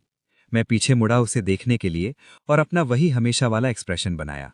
कोई बात नहीं, अगर तुम्हें कोई जरूरी काम है तो तुम पहले जा सकती हो। जैसे उसे एक पल में आजादी मिल गई हो, लियो रियोन ने अपने दिल की उस अनजानी बेचैनी को नजरअंदाज किया और जल्दी से कॉल उठा ली। जब उसने दूसरी तरफ से रोती हुई आवाज सुनी जो कह रहा था कि वो फिर से चोटिल हो गया है, तो उसकी बची खुची समझदारी पल भर में खत्म हो गई। जेनजे, मैं थोड़ी देर में वापस आती हूँ। पहले तुम खुद ही सब देख लो। मैनर से बाहर निकलने से पहले उसके पास ठीक से गुड बाय कहने का भी वक्त नहीं था। मैंने बस उसे दूर जाते हुए देखा और एक गहरी सांस ली। लियो रुआ, मैं इस बार तुम्हारा इंतजार नहीं करूंगा। मैनर में थोड़ी देर रुकने के बाद मैं मुड़ा और चला गया। हमारी शादी यहाँ शुरू हुई थी और अब यहाँ खत्म हो रही है। मुझे लगता है इस रिश्ते को खत्म करने का ये सही तरीका है। जब मैं घर पहुंचा, मैंने वो सूटकेस उठाया जो मैंने बहुत पहले पैक किया था। पहले से साइन किया हुआ डिवोर्स एग्रीमेंट पीछे छोड़ा और एयरपोर्ट के लिए सीधा कैब ली। शुरू से अंत तक मैं आजाद और बिल्कुल पक्के इरादे के साथ वहां से निकल गया। जब लियो रुआन ने गियो बोधा को ढूंढा तो उसे पता चला कि उसका पिटना और चोटिल होना सब दिखावा था। वो थोड़ी परेशान थी, मगर गियोदा ने उसके गुस्से को बिल्कुल भी सीरियसली नहीं लिया। उसने उसका हाथ पकड़ा और धीरे से हंसा। क्या इसलिए नहीं क्योंकि पिछले कुछ दिनों से तुम उस चेंजेई के साथ बिजी थी और तुम्हारे पास मेरे लिए वक्त नहीं था? मैंने तुम्हें याद किया रुआन। तुम उसके साथ कब सब साफ करने वाली हो? जैसे ही उसने ये कहा, लियो रुआन अचानक सुन्न हो गई। उसने गियोदा को कंफ्यूजन में देखा। उसे समझ नहीं आ रहा था कि उसने क्या कहा। गियोदा ने एक नजर में उसकी कंफ्यूजन देख ली और उसे थोड़ा बुरा लगा। वो तुरंत गया और उस एक्सप्रेस पैकेज को उठाया और लियो रुआन की तरफ गर्व से अपनी आईब्रो ऊपर की। मगर क्योंकि मैंने तुमसे वादा किया था, क्या तुम्हें पहले उसे डिवोर्स देने की जरूरत नहीं है? मैं कोई दूसरा मर्द नहीं बनना चाहता। उसके हाथों में चीजों को देखते हुए लियो रुआन के दिमाग की तनी हुई डोरी अचानक टूट गई। तुमने कहा मैंने ये तुम्हें मेल किया है? उसकी अचानक बढ़ी हुई आवाज ने गियोदा को चौंका दिया। उसने साइड से वेडिंग रिंग उठाई और उसकी तरफ फेंक दी। कोई और कौन होगा? भेजने वाले का पता तुम्हारे घर के बिल्कुल पास है। और क्या ये वेडिंग रिंग वही नहीं है जो तुमने कुछ वक्त पहले उतारी थी? मगर मुझे वो वेडिंग रिंग नहीं चाहिए जो तुमने किसी और के साथ शेयर की हो। तुम्हें मेरे लिए एक नई खरीदनी होगी। वो वेडिंग रिंग पकड़ने के लिए झपटी। उसका दिमाग सुन्न हो रहा था। स्टाइल और साइज साफ तौर पर फैंग युआन की रिंग का था और उसने गियोदा को कभी ये चीजें नहीं भेजी थी। इसलिए ये बिल्कुल साफ था कि ये किसने भेजी थी। उसके चेहरे पर इतना शौक देखकर गियोदा को एहसास हुआ कि उसे इस बारे में बिल्कुल पता नहीं था। कुछ पल सोचने के बाद उसे समझ आ गया कि क्या हुआ था और वो बुदबुदाए बिना नहीं रह सका। कम से कम वो जानता है कि कब पीछे हटना है। मगर अगले ही पल उसे जोर से धक्का दे दिया गया। लियो रुआन ने रिंग को अपने हाथ में कसकर पकड़ लिया। अचानक उसे फैंग युआन का ख्याल आया जिसे वो मैनर में छोड़ आई थी। वो जल्दी से उठी, पीछे चिल्लाते हुए गियोदा को इग्नोर किया और तेजी से गाड़ी चलाकर वापस मैनर की तरफ गई। मगर जब तक वो मैनर पहुंची, फैंग युआन वहां कहीं नहीं था। वो मुड़ी, वापस कार में बैठी और जितना जल्दी हो सके वापस घर की तरफ भागी। घर बिल्कुल खाली था। न सिर्फ वो चला गया था, बल्कि उससे जुड़ी हर चीज साफ कर दी गई थी। उसने बेचैनी से कमरे तलाशे, इस उम्मीद में कि शायद वो कुछ भूल गया हो। मगर आखिर में उसे लिविंग रूम की टेबल पर कुछ मिला। उसने एक पहले से साइन किया हुआ डिवोर्स एग्रीमेंट देखा। इस पल लियो रुआन को आखिर एहसास हुआ कि फैंग युआन का उस सुबह क्या मतलब था जब उसने कहा था कि उसने अपनी शादी की हर चीज फेंक दी है। जो उसने फेंका था वो सिर्फ उनके साथ बिताए वक्त की निशानियां नहीं थी। उसने अपनी शादी फेंक दी थी और उसे फेंक दिया था। उसने अपने हाथ में पकड़ी वेडिंग रिंग को खाली नजरों से देखा और अचानक गौर किया कि जहां उसकी अपनी रिंग होती थी वो जगह खाली थी और यहाँ तक कि रिंग का निशान भी काफी फीका पड़ गया था। लियो रुआन को अचानक पहला दिन याद आया जब उसने अपनी वेडिंग रिंग उतारी थी। फैंग युआन ने उससे पूछा था कि उसने इसे क्यों उतारा। उस वक्त उसने बिल्कुल परवाह नहीं की और बस एक आम से बहाने से उसे टाल दिया, ये कहकर कि उसने इसे उतारा क्योंकि सर्जरी के दौरान ये बीच में आ रही थी। उसने तब कुछ नहीं कहा, मगर उसकी आंखों में सब जानने जैसा एक भाव था। उसने उसके बाद इस बारे में कभी नहीं पूछा। क्या उसने इसे नहीं देखा था? नहीं, वो शुरू से ही उसका जवाब जानता था। सच तो ये था, ना तो ये डॉक्टर के तौर पर उसका पहला दिन था और ना ही उसका पहला सर्जरी था, चाहे वो सर्जरी के लिए मुश्किल ही क्यों ना हो। पहले उसे हमेशा इसे वापस पहनना याद रहता था, मगर बाद में उसने इसे कभी वापस नहीं पहना। क्या फैंग युआन को तब से ही एहसास हो गया था कि कुछ गलत है? पर ध्यान से सोचने पर वो सही नहीं लग रहा था। और पीछे जाएं तो शायद ये उस दिन से शुरू हुआ था जब वो आइसलैंड से वापस आई थी। उस दिन वो उसके लिए एक क्रश्ड पीनट केक लाई थी जिससे उसे एलर्जी थी, और उसने बस उसे इसके बारे में याद दिलाया। और जब उसने उसे एक गिफ्ट दिया तो उसने वो खुशी नहीं दिखाई जो वो पहले गिफ्ट्स मिलने पर दिखाता था। लियू रुआन ने अनजाने में फैंग युआन को कॉल करने के लिए अपना फोन निकाला। जब तक उसने फोन पर ऑटोमेटेड वॉइस नहीं सुनी कि the number you have dialled is out of service, तब तक उसे याद नहीं आया। कुछ दिन पहले ही उसने अपने सारे अकाउंट्स डीएक्टिवेट कर दिए थे। पता चला कि वो शुरू से ही जाने के साइंस दे रहा था। उसने बस कभी ध्यान नहीं दिया। डिंग! एक नए ईमेल की नोटिफिकेशन आई। उसने उसे खोला और देखा कि वो एक अननोन अकाउंट से था। मैसेज में एक फोटो थी। वो फोटो एक मोमेंट्स पोस्ट का स्क्रीनशॉट था। जिसने पोस्ट किया था वो जियो बोधा था। कैप्शन में लिखा था, watch the Arora with the person I like one more time and I will go home with you. Post उस दिन की गई थी जो उनकी 5वीं वेडिंग एनिवर्सरी का दिन था। तो उसे तभी से सब पता था। वो जानता था कि एनिवर्सरी की शाम को उसका अचानक जाना किसी बिजनेस ट्रिप के लिए नहीं था, बल्कि जियो बोधा के साथ अरोरा देखने के लिए था। पछतावे की एक बड़ी लहर ने उसकी सैनिटी को निगल लिया। उसे आखिरकार एहसास हुआ कि वो कितनी स्टूपिड रही थी। उसका चतुराई से छुपाना उसके सामने एक ट्रांसपेरेंट क्लॉथ की तरह था, जो कुछ भी नहीं छुपा पा रहा था। पर वो उसे कभी डिवोर्स नहीं देना चाहती थी। वो बस जियो बोधा के लिए अपने ऑब्सेशन को नहीं छोड़ पा रही थी। इसलिए जब उसने उसके वापस आने की खबर सुनी, तो वो अपने ख्यालों को कंट्रोल नहीं कर सकी और एक गलत चॉइस कर ली। पर वह साफ तौर पर उसे रोक सकता था। उसने इस तरह इतनी खामोशी से जाने का फैसला क्यों किया? वो बेइंतहा रोने लगी। फिर अचानक उसे याद आया कि फैंग युआन ने ही उसे ये ईमेल भेजा होगा। उसने जल्दी से सेंडर की इन्फो पर क्लिक किया, पर उसकी आंखों के सामने एक स्क्रीन आई जिस पर लिखा था कि अकाउंट डिलीट हो गया है। वो इतना रूथलेस था, उसने उसके लिए उम्मीद की एक किरण भी नहीं छोड़ी। उसकी नज़र टेबल पर रखे डिवोर्स अग्रीमेंट पर पड़ी और उसकी आंखों में अचानक उम्मीद की एक चमक आई। उसने अभी तक इस पर साइन नहीं किए थे। उन्हें अभी तक डिवोर्स सर्टिफिकेट नहीं मिला था, जिसका मतलब था कि वो अभी भी उसका हस्बैंड था। उनकी मैरिज इतनी आसानी से खत्म नहीं हुई थी। उसने डिवोर्स पेपर का वो टुकड़ा पकड़ा और जोर से उसके टुकड़े टुकड़े कर दिए। वो इस पर साइन नहीं करने वाली थी और वो उसे नहीं छोड़ रही थी। पर अभी लिऊ लुआन ने सोचा कि उसे पहले किसी और से निपटने की जरूरत है। आधे घंटे बाद उसने जियो बोधा का दरवाजा खटखटाया। लिऊ लुआन को देखकर जियो बोधा के चेहरे पर प्लेजेंट सरप्राइज की एक चमक आई। उसने नहीं सोचा था कि वो वापस आएगी। जैसे ही वो कुछ कहने वाला था, उसके चेहरे पर एक जोर का स्लैप पड़ा। स्मैकी। उसने एक हाथ से अपना चेहरा पकड़ लिया, आंखों में ग्रीवेंस के आंसू भराए और दूसरे हाथ से उसकी तरफ इशारा किया। उसने उसे पूरी डिसबिलीफ से देखा। तुम्हारी मुझे मारने की हिम्मत कैसे हुई? मेरे पेरेंट्स ने भी मुझ पर कभी हाथ नहीं उठाया। उसने सोचा कि उसका ये दुखी लुक देखकर उसे शायद थोड़ी पिटी आएगी, पर उसकी आंखों में एंगर के सिवा कुछ नहीं था। एंगर जिसमें थोड़ी हेट्रेड भी शामिल थी। क्या मुझे तुम्हें नहीं मारना चाहिए? आखिर किसने तुम्हें फैंग युआन के पास जाने और उसे ये सब नॉनसेंस भेजने की हिम्मत दी? जियो बोधा, जब तुमने ये सब किया तो क्या तुम्हें जरा भी शेम महसूस नहीं हुई? क्या जी फैमिली ने तुम्हें यही सिखाया है कि जानबूझकर दूसरा मर्द बनो और एक्चुअल हस्बैंड के सामने खुद को परेड करो? क्या तुम्हें कोई शेम नहीं है? उसके वर्ड्स बहुत फियर्स थे, जो उसके प्राइड को मिट्टी में मिला रहे थे, पर उन्होंने उसके फ्यूरी को भी भड़का दिया। मुझे कोई शेम नहीं है। जियो बोधा बहुत ज्यादा एंगर में हंसा और उसने पलटकर उसे स्लैप मार दिया। लिऊ रुआन, क्या तुम खुद पथेटिक नहीं हो? तुम कहती हो कि मुझे शेम नहीं है, तो वो कौन था जिसने मेरा मोमेंट्स पोस्ट देखा और मेरे साथ अरोरा देखने के लिए बेताबी से आइसलैंड की टिकट खरीदी? यहां तक कि मैंने अरोरा के बारे में उसका एक पोस्ट देखा था। तुम्हारे हस्बैंड का क्या? क्या तुमने वो कभी देखा? क्या तुमने कभी उसे साथ ले जाने का पूछा? क्या मैंने तुम्हें मेरे साथ आइसलैंड जाने के लिए फोर्स किया? क्या मैंने तुम्हें अपना फोन मेरी फोटोज से भरने के लिए फोर्स किया? क्या मैंने तुम्हें उसे तब अबैंडन करने के लिए फोर्स किया जब उसे इमरजेंसी केयर की जरूरत थी ताकि तुम मुझे बचा सको? क्या मैंने तुम्हें बार बार उसे डिच करने के लिए फोर्स किया? क्या ये इसलिए नहीं क्योंकि तुम चीप हो, मैं बस हाथ हिलाता हूं और तुम एक लैपडॉग की तरह मेरे पास भागी चली आती हो? लिऊ रुआन ने जियो बोधा को अपने सामने पहले कभी ऐसा नहीं देखा था। वो हमेशा एक स्पॉइल्ड यंग मास्टर की तरह बिहेव करता था। जब वो थोड़े टैंट्रम्स दिखाता भी था, तो वो ज्यादातर प्लेफुल फ्लर्टिंग होती थी। पर अब वो एग्जैस्परेटेड था। उसका चेहरा मैलिस में भरा था। उसने उसे चुप कराने के लिए बहुत ह्यूमिलिएटिंग वर्ड्स का यूज किया और यहां तक कि उसे स्लैप मारा। पर उसके वर्ड्स की वजह से भी लिऊ रुआन को आखिरकार एहसास हुआ कि फैंग युआन भी ओरिजिनली अरोरा देखना चाहता था।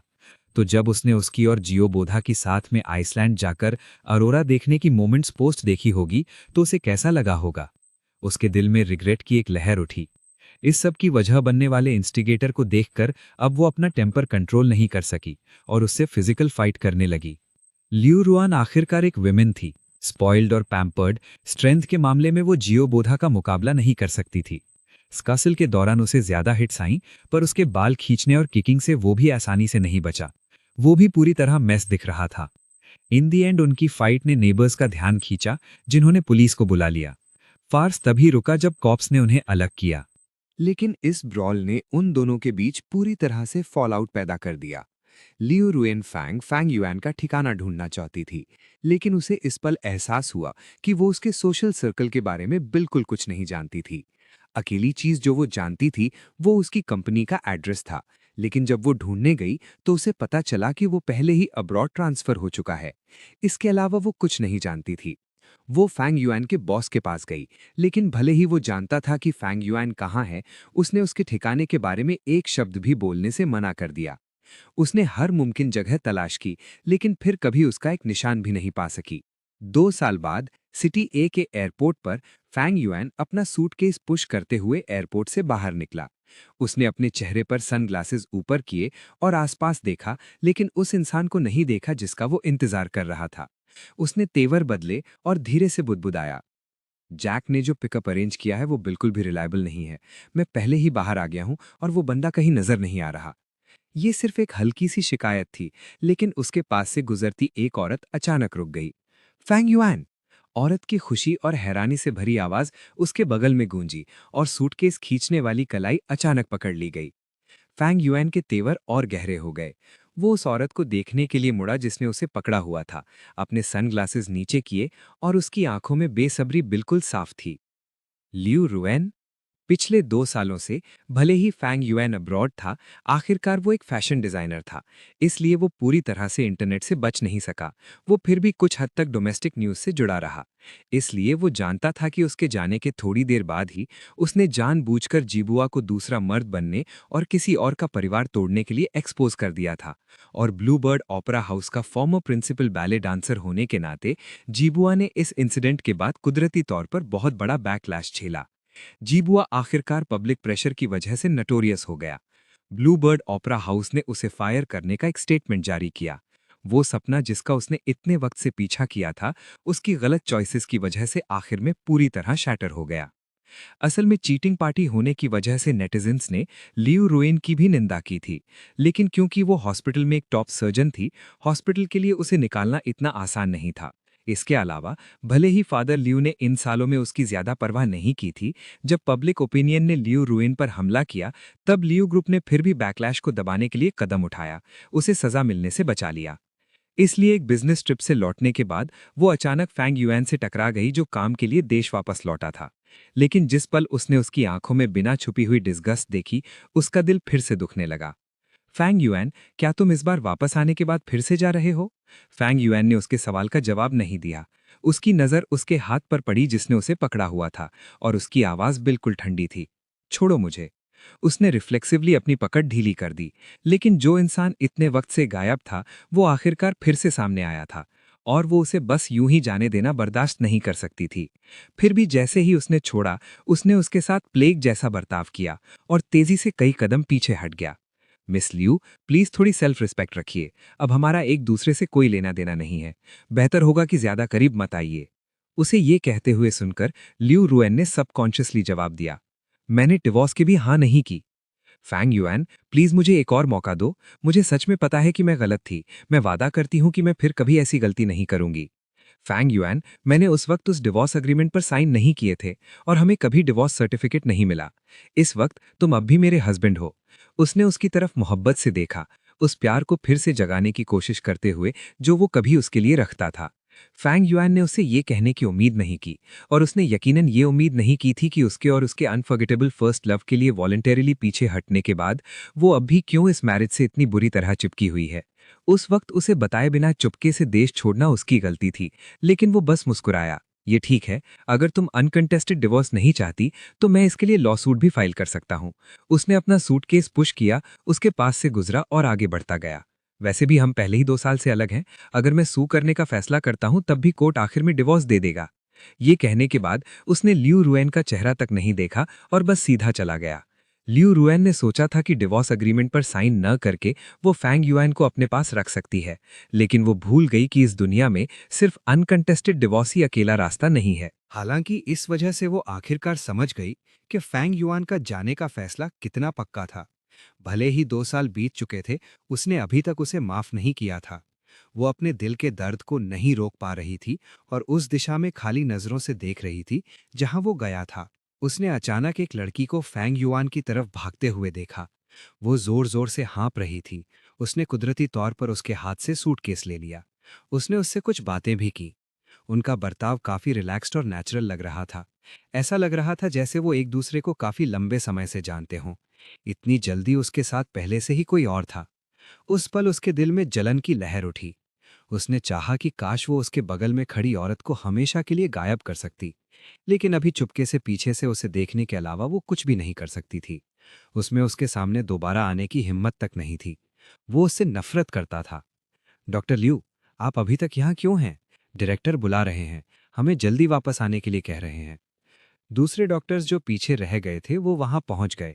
लिू रुआन को वहां अभी भी ख्यालों में खोया हुआ देखकर वो उसे याद दिलाए बिना नहीं रह सके। वो आखिरकार रियलिटी में वापस आई और एक आखिरी बार उस दिशा में गहराई से देखा जहां वो गया था। वो मुड़ी और चली गई। वो इतनी आसानी से हार नहीं मानने वाली थी। कम से कम अभी के लिए। वो अभी भी उसकी वाइफ थी। ये बात नहीं बदलेगी। इस बीच दूसरी तरफ ड्राइवर बाहर आया और उसने सॉन्ग शियू के हाथ से सूटकेस ले लिया। वो पहले फैंग युआन के साथ कार में बैठी। शियू, तुम मुझे लेने क्यों आई हो? सॉन्ग फैमिली को फैशन डिजाइन इंडस्ट्री में लीडर माना जाता था और सॉन्ग शिवा सॉन्ग ग्रुप की इकलौती एयर थी जिसका अब्रॉड में भी काफी इन्फ्लुएंस था। अगर फैंग युआन को अब्रॉड ट्रांसफर ना किया गया होता और उस वजह से प्रमोशन ना मिली होती, भले ही उसकी कंपनी ने सॉन्ग ग्रुप के साथ कोलैबोरेट किया होता, उसका नंबर नहीं आता। लेकिन उस कोलैबोरेशन के बाद से उन दोनों ने प्राइवेट में एक दूसरे से बात करना शुरू कर दिया था। फिर भी चाहे वो कितने ही करीब क्यों ना हो, फैंग युआन ने कभी उम्मीद नहीं की थी कि वो उसे लेने आएगी। थोड़े यकीन ना होने पर उसने उससे पूछा, क्या जैक सच में तुम पर हुक्म चला सकता है? बिल्कुल नहीं, जब तक मैं खुद न चाहूं। वरना अगर वो बुढ़ा आदमी भी आ जाए तो मैं उसकी एक बात नहीं सुनूंगी। वो बड़े गर्व से बोली, एक प्राउड पीकॉक की तरह लग रही थी। मैं तुम्हें लेने आई हूं बेशक क्योंकि मैं तुमसे मिलना चाहती थी। उसका पहला सेंटेंस सुनकर उसे लगभग हंसी आ गई, लेकिन उसका दूसरा सेंटेंस इतना डायरेक्ट था कि हंसी उसके गले में ही रह गई। ये बात कि सॉन्ग शियो उसे पसंद करती थी, उसने कभी नहीं छुपाई थी। लेकिन उसके लिए अपने पिछले रिलेशनशिप से आगे बढ़ना बहुत मुश्किल था। लियू रुआन ने उसकी जिंदगी का ज्यादातर हिस्सा घेरा हुआ था, जहां उसने 7 साल तक उससे चुपके से प्यार किया और 5 साल तक उससे मैरिड रहा। वो सच में सोचा करता था कि वो उसके साथ हाथ पकड़कर पूरी जिंदगी बिताएगा। लेकिन जी बोआ जिसके पीछे वो अपना सब कुछ छोड़कर भागी थी, उसे सिर्फ अपना हाथ हिलाने की जरूरत थी, उसकी सारी अटेंशन आसानी से चुराने के लिए। भले ही उसने बाद में जी बोआ से दूरी बना ली हो, उसका क्या फायदा? जो दर्द उसने उसे दिया था वो गायब नहीं होगा। ये बात कि उसने चीट किया था सिर्फ इसलिए खत्म नहीं हो जाएगी कि उसने बाद में उसकी भरपाई करने की कोशिश की थी। वो उसे नापसंद करता था, उससे घिन खाता था और यहाँ तक कि उससे नफरत करता था। इस तरह के इमोशंस के साथ कोई रास्ता नहीं था कि वो एक नया रिलेशनशिप एक्सेप्ट कर सके, और अभी उसके लिए इसे एक्सेप्ट करना और भी ज्यादा नामुमकिन था। फैंग युआन ने सॉन्ग शियो की तरफ देखा और बात जारी रखी। हालांकि मुझे ये कहने से बहुत नफरत है, लेकिन मुझे तुम्हें बताना होगा कि मेरा अभी तक डिवोर्स नहीं हुआ है। 2 साल पहले मेरा जाना बहुत जल्दबाजी में था। भले ही उस वक्त अब्रॉड जाने से पहले मैंने डिवोर्स अग्रीमेंट छोड़ा था, उसका दिल अपने पहले प्यार से भरा हुआ देखकर मैंने सोचा था कि एक बार जब वो डिवोर्स अग्रीमेंट देखेगी तो वो साइन करने के लिए मान जाएगी।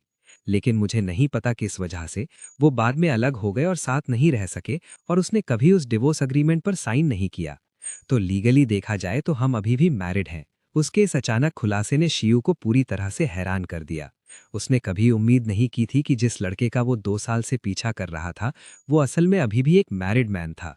उसे थोड़ी निराशा हुई, लेकिन उसने अपने अंदर की वो थोड़ी सिनिकल और केयरफ्री वाइब नहीं खोई। उसका लहजा फ्लर्टियस था। इससे कोई फर्क नहीं पड़ता अगर तुम्हारा अभी तक डिवोर्स नहीं हुआ है। वैसे भी जो तुम कह रहे हो उस हिसाब से तुम आखिरकार उससे डिवोर्स लेने ही वाले हो, है ना? अगर तुम्हें मैरिड होते हुए ये करने में कोई ऐतराज नहीं है तो मैं थोड़ा कॉम्प्रोमाइज कर सकती हूँ।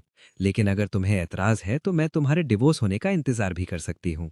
उसकी बातें कितनी खुली और डायरेक्ट थी, फैंग युआन पूरी तरह हैरान रह गया। लेकिन सिर्फ वही हैरान नहीं था, आगे बैठा ड्राइवर भी था, जिसने जोर जोर से कई बार खांसा। उसका स्टीयरिंग व्हील से कंट्रोल लगभग छूट ही गया था। उसकी आंखें बार बार रियर व्यू मिरर की तरफ जा रही थी। जब तक उसने सॉन्ग शियू की मर्डरस ग्लेयर नहीं देखी, तब तक उसने जल्दी से अपनी नजर नहीं हटाई और फिर दोबारा देखने की हिम्मत नहीं की। लेकिन उन्हें उनकी डेस्टिनेशन पर छोड़ने के बाद वो जल्दी से कार के पीछे छुप गया और सॉन्ग फैमिली के ओल्ड मास्टर को कॉल किया। मास्टर, यंग मिस ने कहा है कि वो प्यार के लिए दूसरी औरत बनना चाहती हैं। किसी दूसरे देश में बैठे ओल्ड मास्टर सॉन्ग ने फोन उठाया और सबसे पहले उन्होंने ये अर्थ शैटरिंग गॉसिप सुनी। इसने उन्हें इतना डरा दिया कि उन्होंने जो चाय अभी पी थी वो सीधा बाहर निकल गई। तुमने अभी क्या कहा? लेकिन फैंग युआन को इस सब के बारे में बिल्कुल कुछ पता नहीं था। इस बार देश वापस आना असल में इसलिए था क्योंकि उसे डोमेस्टिक लेवल पर काम कोऑर्डिनेट करना था। लेकिन अब उसके पास एक और काम आ गया था। उसे अपनी फ्रांस की अगली ट्रिप से पहले वो डिवोर्स फाइनलाइज करना था। फैंग युआन को सही से पता नहीं था कि लियू रुआन और जियोदा के बीच आखिर में इतना गंदा फॉलआउट क्यों हुआ, और उसे उनके ड्रामा में घुसने का कोई इंटरेस्ट भी नहीं था। लेकिन उसने ये भी नहीं सोचा था कि जब वो दोबारा जियोदा से मिलेगा तो ये इतना अचानक होगा। ये एक चैरिटी गाला में था। फैंग युआन अपने बॉस जैक के पीछे पीछे अंदर गया। जैसे ही उसने वेन्यू में कदम रखा, उसने देखा कि जियोदा एक औरत के पीछे चल रहा था। वो हैगर्ड लग रहा था, फिर भी एक अमीर यंग मास्टर दिखने की कोशिश कर रहा था। लेकिन जिस पल उसने फैंग युआन को देखा, गुस्सा सीधा उसके सर पर चढ़ गया। पूरे हॉल में एक चुभने वाली चीख गूंजी, फैंग युआन, तुम यहाँ क्यों हो? एक ही पल में सबकी नजरें उस पर टिक गईं, और इसके नतीजे में उसके साथ खड़ी औरत भी गॉसिप का सेंटर बन गई। उस औरत का नाम फैंग लिनलिन था, जो सिटी ए की एक नोटोरियस पार्टी गर्ल सोशलाइट थी। उनके सर्कल में सबसे ज्यादा चलने वाली र्यूमर्स उसके और उसके स्केची फ्रेंड्स की स्कैंडल स्टोरीज थीं। जियो बोदा एक यंग मास्टर था, जिसे जियो फैमिली ने मेटिकुलसली ग्रूम किया था। असल में भले ही ये एक मैरिज ऑफ कन्वीनियंस थी, उसके पास इतनी लेवरेज थी कि वो एक अच्छा पार्टनर चुन सके। लेकिन बदकिस्मती से 2 साल पहले वो उस बड़े स्कैंडल में फंस गया था। हालांकि एलीट सर्कल्स में ऐसे लोगों की कमी नहीं है जो खेलते हैं, लेकिन वो बातें अक्सर सर्कल के अंदर ही रहती हैं। लेकिन जियो बोदा का स्कैंडल लगभग हर किसी को पता चल गया था, और यहाँ तक कि उसने इसकी वजह से अपनी नौकरी भी खो दी थी। अब मैरिज ही उसके पास अकेला ऑप्शन बचा था। जियो बोदा को उन रिश्तों को मानने के लिए मजबूर होना पड़ा जो उसके स्टेप फादर ने उसके लिए चुने थे, वो एरिसेस जिनकी उनके सर्कल में पहले ही खराब रेपुटेशन थी। आखिरकार जब तक उनकी रेपुटेशन दोनों फैमिलीज के बीच बिजनेस कॉपरेशन पर असर नहीं डालती, ये उनके लिए एक प्रॉफिटेबल डील थी। लेकिन वो जियो बोदा गिल्फ की कभी बहुत इज्जत थी, वो ऐसा अंजाम कैसे स्वीकार कर सकता था? उसने अपने स्टेप फादर से लड़ाई की, उसने फैंग लिनलिन से लड़ाई की, और वो दिन ब दिन और भी हैगर्ड दिखने लगा। जबकि फैंग लिनलिन बहुत ज्यादा एरोगेंट बनी रही। पहले उसे अपना गुस्सा निकालने के लिए कोई नहीं मिलता था, इसलिए उसे अपनी प्राइड को दबाना पड़ता था। लेकिन अब फैंग युआन को इतना ग्लैमरस और सक्सेसफुल देखकर वो अपने दिल की आग को और नहीं रोक सका। लेकिन इससे पहले कि वो एक शब्द भी कह पाता, फैंग लिनलिन ने, जो अपने आसपास की बातों से बहुत एम्बैरस थी, उसके चेहरे पर एक थप्पड़ जड़ दिया। तुम्हें क्या लग रहा है कि तुम क्या कर रहे हो? इस तरह का तमाशा खड़ा करना। जियो फैमिली के तुम्हारे मैनर्स कहाँ हैं? अपनी फियोंसे का अचानक हमला और आसपास की भीड़ की गॉसिप और उंगलियां उठाना। जियोदा ने ऊपर देखा। उसे बहुत बुरा लग रहा था, सिर्फ ये देखने के लिए कि फैंग युआन ठीक उसके सामने था, और ऐसा लग रहा था जैसे वो कोई अच्छा शो देख रहा हो। गुस्से और डेस्परेट होकर वो सीधा फैंग युआन की तरफ लपका। उसने अपना हाथ उठाया, वो उसे थप्पड़ मारना चाहता था। लेकिन फैंग युआन एक कदम पीछे हट गया, और इससे पहले कि जियोबुदा रिएक्ट कर पाता, फैंग युआन ने वही थप्पड़ उसे वापस जड़ दिया। जियोबुदा, क्या तुम्हें सच में लगता है कि मुझे परेशान करना इतना आसान है? जियोबुदा इस थप्पड़ से पूरी तरह स्टन रह गया। उसकी नजर में फैंग युआन एक डरपोक की मिसाल था। उसने लियो रुआन को छीन लिया था, और वो मोमेंट्स पोस्ट किए थे जो सिर्फ फैंग युआन को दिखते थे। फिर भी फैंग युआन ने कभी कोई रिएक्शन नहीं दिखाया था।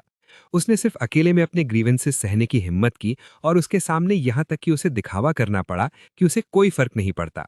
लेकिन अगर उसे सच में फर्क नहीं पड़ता था, तो वो बिना कुछ कहे कैसे जा सकता था, और जानबूझकर वो चीजें पीछे कैसे छोड़ सकता था, ताकि लियू रुआन उससे ब्रेकअप कर ले, जिसकी वजह से उसकी ऐसी मिजरेबल स्टेट हो गई। और अब उसने सच में उसे मारने की हिम्मत की। वो जितना इस बारे में सोचता, वो उतना ही अनबिलीवेबल लगता, और उसका चेहरा और भी हिडियसली बिगड़ गया। तुम्हारी हिम्मत कैसे हुई मुझे मारने की? मैं तुम्हें मार डालूंगा। लेकिन अगले ही पल उसे लात मारकर जमीन पर गिरा दिया गया। उसके बाद एक ठंडी और तेज आवाज आई, बिच, मुझे लगता है वो तुम पर ज्यादा जचता है। आखिरकार ये अच्छी तरह जानते हुए भी कि उसका एक पति था, वो तुम ही थे जो बेशर्मी से उस पर लट्टू हो गए थे, है ना? जियोडा फर्श पर गिर गया। उसने अपने सामने खड़ी औरत को बिल्कुल हैरानी से देखा। वो असल में सोंगशियो थी। कैसे उसने लियू रियान को अपने पीछे पागल किया और फिर सोंग ग्रुप की हैरिस के साथ जुड़ गया। उसमें सोंगशियो पर गुस्सा करने की हिम्मत नहीं थी, इसलिए उसने अपना सारा गुस्सा फांग युआन की तरफ मोड़ दिया। लेकिन जैसे ही उसने अपना मुंह खोला, ये देखते हुए कि सोंगशियो भी फांग युआन को बचा रही है, फन लिनलैन उसे और बोलने कैसे दे सकती थी? क्या तुमने अपनी काफी बेइज्जती नहीं करवा ली? अभी यहां से दफा हो जाओ। जियोडा की कोशिशों को नजरअंदाज करते हुए उसने उन दोनों से माफी मांगी और उसे वेन्यू से बाहर खींच ले गई। मुसीबत खड़ी करने वाले को जाते हुए देखकर और कोई ड्रामा ना होने की वजह से आसपास की भीड़ भी धीरे धीरे हट गई। सोंगशियो ने उसे ऊपर से नीचे तक देखा। ये देखकर के फांग युआन को चोट नहीं लगी है, उसने आखिरकार सुकून की सांस ली। बुरा नहीं है, कोई चोट नहीं, तुमने मुझ सॉन्ग की नाक नहीं कटने दी। अगर मेरी बेइज्जती होती भी तो वो आपकी बेइज्जती तो नहीं होती मिस सॉन्ग, है ना? फांग युआन ने उस पर अपनी आंखें घुमाईं, बिल्कुल खामोश होकर। हालांकि उसने इनकार में अपना सर हिलाया। तुम वो मर्द हो जिस पर मेरी नजर है। अगर तुम्हें चोट लगती तो लोग जरूर कहते, ये इसलिए है क्योंकि मुझ में अपने आसपास के लोगों की हिफाजत करने की काबिलियत नहीं है। जब दोनों बात कर रहे थे, अचानक एक शख्स ने जबरदस्ती उन दोनों के बीच जगह बनाई। लिऊ रियान को शुरू से ही इस तरह के गैलाज में कोई दिलचस्पी नहीं थी, इसलिए वो काफी देर से पहुंची। जब यहां हंगामा हुआ, वो तभी अंदर आई थी। क्योंकि फांग युआन सबसे अंदर की तरफ दूसरे लोगों से घिरा हुआ था, उसने उसे नहीं देखा, इसलिए वो वहां नहीं आई। जब जियोडा को बाहर खींचा गया और देखने वाले धीरे धीरे हट गए, तब उसे एहसास हुआ कि अभी के झगड़े में फांग युआन भी शामिल था। वो उसके पास जाना चाहती थी, लेकिन तुरंत ही उसने दो लोगों को नजदीकी दिखाते हुए देखा। जेलसी के एक अचानक धमाके ने उसे सोचने से पहले ही कुछ करने पर मजबूर कर दिया। वो पहले ही अंदर घुस चुकी थी, लेकिन जैसे ही वो सामने आई, फांग युआन जो अभी हंसकर बात कर रहा था, उसका चेहरा तुरंत उतर गया। तुम यहां क्यों आई हो? लिू रियान का चेहरा गुस्से से भरा था। सॉन्ग श्यू पर कड़ी नजर रखते हुए, फांग युआन, तुम्हारा इसके साथ क्या रिश्ता है? एक ठंडे चेहरे के साथ वो कुछ कदम पीछे हटा। उससे दूरी बनाते हुए उसकी आवाज में बेसब्री थी। मेरा इसके साथ क्या रिश्ता है? उससे तुम्हें क्या लेना देना? बोलते हुए ऐसा लगा जैसे उसे अचानक कुछ याद आया और उसने एक तंज भरी हंसी हंसी। आह, मैं भूल गया, हमारा अभी डिवोर्स नहीं हुआ है। तुमने पिछला डिवोर्स अग्रीमेंट फाड़ दिया था। कल मैं किसी से नया ड्राफ्ट बनवाकर तुम्हें मेल करवा दूंगा। याद से उस पर साइन कर देना। उसकी बातें सुनकर लिऊ रियान की आंखें लाल होने से ना रुक सकीं। फांग युआन, मुझे सच में पता है कि मैं गलत थी। क्या तुम मुझे प्लीज एक और मौका दे सकते हो? जब वो यहां बात कर रहे थे, दूसरी तरफ सॉन्ग श्यू पहले ही उसके पास वापस आ गई थी और जानबूझकर अपनी आवाज ऊंची करते हुए लियो रियान से काफी सार्केज्म से बोली, फांग युआन, ये कितनी मीन है, मुझे बहुत डर लग रहा है। वो नजाकत भरी नकली आवाज उसके कानों में गूंजी और उसके सामने लियो रियान थी, जो गुस्से से पागल होने वाली थी। फांग युआन अब और ज्यादा लियो रियान के साथ एक ही जगह पर नहीं रुकना चाहता था। वो पीछे मुड़ा, सॉन्ग श्यू को गुस्से से देखा और सीधा वहां से चला गया। वो यहाँ जैक के साथ इसलिए आया था क्योंकि उसे एक काम करना था, ना कि उनके पागलपन वाले ड्रामे के बीच फंसने। उसे जाते हुए देखकर सॉन्गश्यू तेजी से उसके साथ चलने लगी। उसने उसे नहीं रोका, लेकिन जब लिऊ रियान ने भी पीछे आने की कोशिश की, उसने पीछे मुड़कर उसे बिल्कुल नफरत भरी नजरों से देखा। इस तरह चिपकना बंद करो, ये घिनौना है। सिर्फ एक सेंटेंस ने लिऊ रियान के बढ़ते हुए कदमों को पूरी तरह रोक दिया। वो अभी भी उसे छोड़ना नहीं चाहती थी, लेकिन वो ये भी नहीं चाहती थी कि उसे उससे घिन आए। फांग युआन अपनी बात का पक्का मर्द था। अगले ही दिन उसने सच में अपने लॉयर से नया बनवाया हुआ डिवोर्स अग्रीमेंट लिऊ रियान के पास भिजवा दिया। उसने अभी एक कॉपी फाड़ी ही थी कि लॉयर ने तुरंत दूसरी निकाल ली। कोई बात नहीं, मिस्टर फांग ने पहले ही अंदाजा लगा लिया था कि आप इसे फाड़ देंगी। उन्होंने खास तौर पर मुझे कुछ एक्स्ट्रा कॉपीज तैयार रखने की हिदायत दी थी, तो आप अपने दिल की तसल्ली तक इन्हें फाड़ सकती हैं। लियो रियान ने एक बार फिर अपने सामने रखे डिवोर्स अग्रीमेंट को देखा। उसका दायां हाथ अनजाने में उसके बाएं हाथ को ढक रहा था और वो अपनी रिंग फिंगर पर पहनी शादी की रिंग को धीरे से सहला रही थी। बाद में उसने वो शादी की रिंग ढूंढ निकाली थी जो उसने फेंक दी थी। वो फैंगयुएन की रिंग नहीं पहन सकती थी, इसलिए उसने उसे एक चेन में डालकर नेकलेस की तरह पहन लिया था। वो अब भी जिद पर अड़ी थी कि एक दिन वो रिंग अपने असली मालिक के हाथ में वापस जाएगी। लेकिन उसे नहीं पता था कि जब कुछ लोग जाने का फैसला कर लेते हैं तो वो हमेशा के लिए होता है। उसे कहो कि वो खुद आकर मुझसे बात करे, वरना मैं इस पर साइन नहीं करूंगी। वो दोनों काफी देर तक एक दूसरे के सामने खामोशी में बैठे रहे। आखिरकार लॉयर ने फैंगयुएन को कॉल किया उनकी राय जानने के लिए। अंत में उन्होंने फैसला किया कि 2 दिन में वो खुद मिलकर बात करेंगे। 2 दिन पलक झपकते ही गुजर गए। मिलने की जगह ल्यूरियन ने चुनी थी। उसने एक कपल्स रेस्टोरेंट चुना, जहां वो शादी के वक्त सबसे ज्यादा जाया करते थे। इस पुरानी जगह पर वापस आकर ये कहना झूठ होगा कि उसे कुछ महसूस नहीं हुआ। लेकिन फैंग युएन अब जो सबसे ज्यादा चाहता था, वो ये था कि ल्यूरियन जितना जल्दी हो सके डिवोर्स अग्रीमेंट पर साइन कर दे। रिजर्व टेबल पर बैठते ही उसने सीधी बात की, अपने कोट से डिवोर्स अग्रीमेंट निकाला और उसे उसके सामने रखते हुए कम लफ्जों में कहा, साइन करो। उसने डिवोर्स अग्रीमेंट को देखा, जो ना जाने कितनी बार उसके सामने रखा गया था, और वो खाली नजरों से उसे देखती रही। जब तक एक आंसू नहीं गिरा, तब तक उसकी ताकीद भरी आवाज दोबारा नहीं सुनाई दी। क्या कोई और प्रॉब्लम है? अगर नहीं तो जल्दी से साइन करो। उसने ऊपर उसकी तरफ देखा। उसकी आवाज रोने की वजह से दबी हुई थी। फैंग युएन, मैं जानती हूँ मैंने तुम्हारे साथ गलत किया। मैं बेवकूफ़ थी और अपने दिल को साफ नहीं देख सकी। मुझे खुद भी एहसास नहीं हुआ कि कब मुझसे सच में प्यार हो गया था। जहाँ तक गी बोडा की बात है, वो मेरे बचपन की एक ऑब्सेशन से ज़्यादा कुछ नहीं था, जिसे मैं हासिल नहीं कर सकी थी। मैं सच में जानती हूँ कि मैं गलत थी। फैंग युएन, क्या तुम प्लीज़ मुझे एक और मौका दे सकते हो? मैं वादा करती हूँ कि मैं वैसी गलती कभी नहीं दोहराऊंगी। क्या हम पहले की तरह नहीं रह सकते? उसकी बातें सच्ची और इल्तजा भरी थी, लेकिन वो बिल्कुल भी नहीं पिघला। नहीं ल्यूरियन, वक्त पीछे नहीं जाता। नुकसान की भरपाई नहीं हो सकती, और चीटिंग का जो सच है वो नहीं बदलेगा। हम कभी भी पहले जैसे नहीं हो सकते। फैंग युएन को उसके सो कॉल्ड पहले जैसे होने की कोई तमन्ना नहीं थी। आखिरकार उसका सो कॉल्ड पहले वाला वक्त ये था कि वो अपना सब कुछ पूरी शिद्दत से देता था, जिसके बदले उसे उसकी झूठी नरमी और कभी कभी दिखावा मिलता था।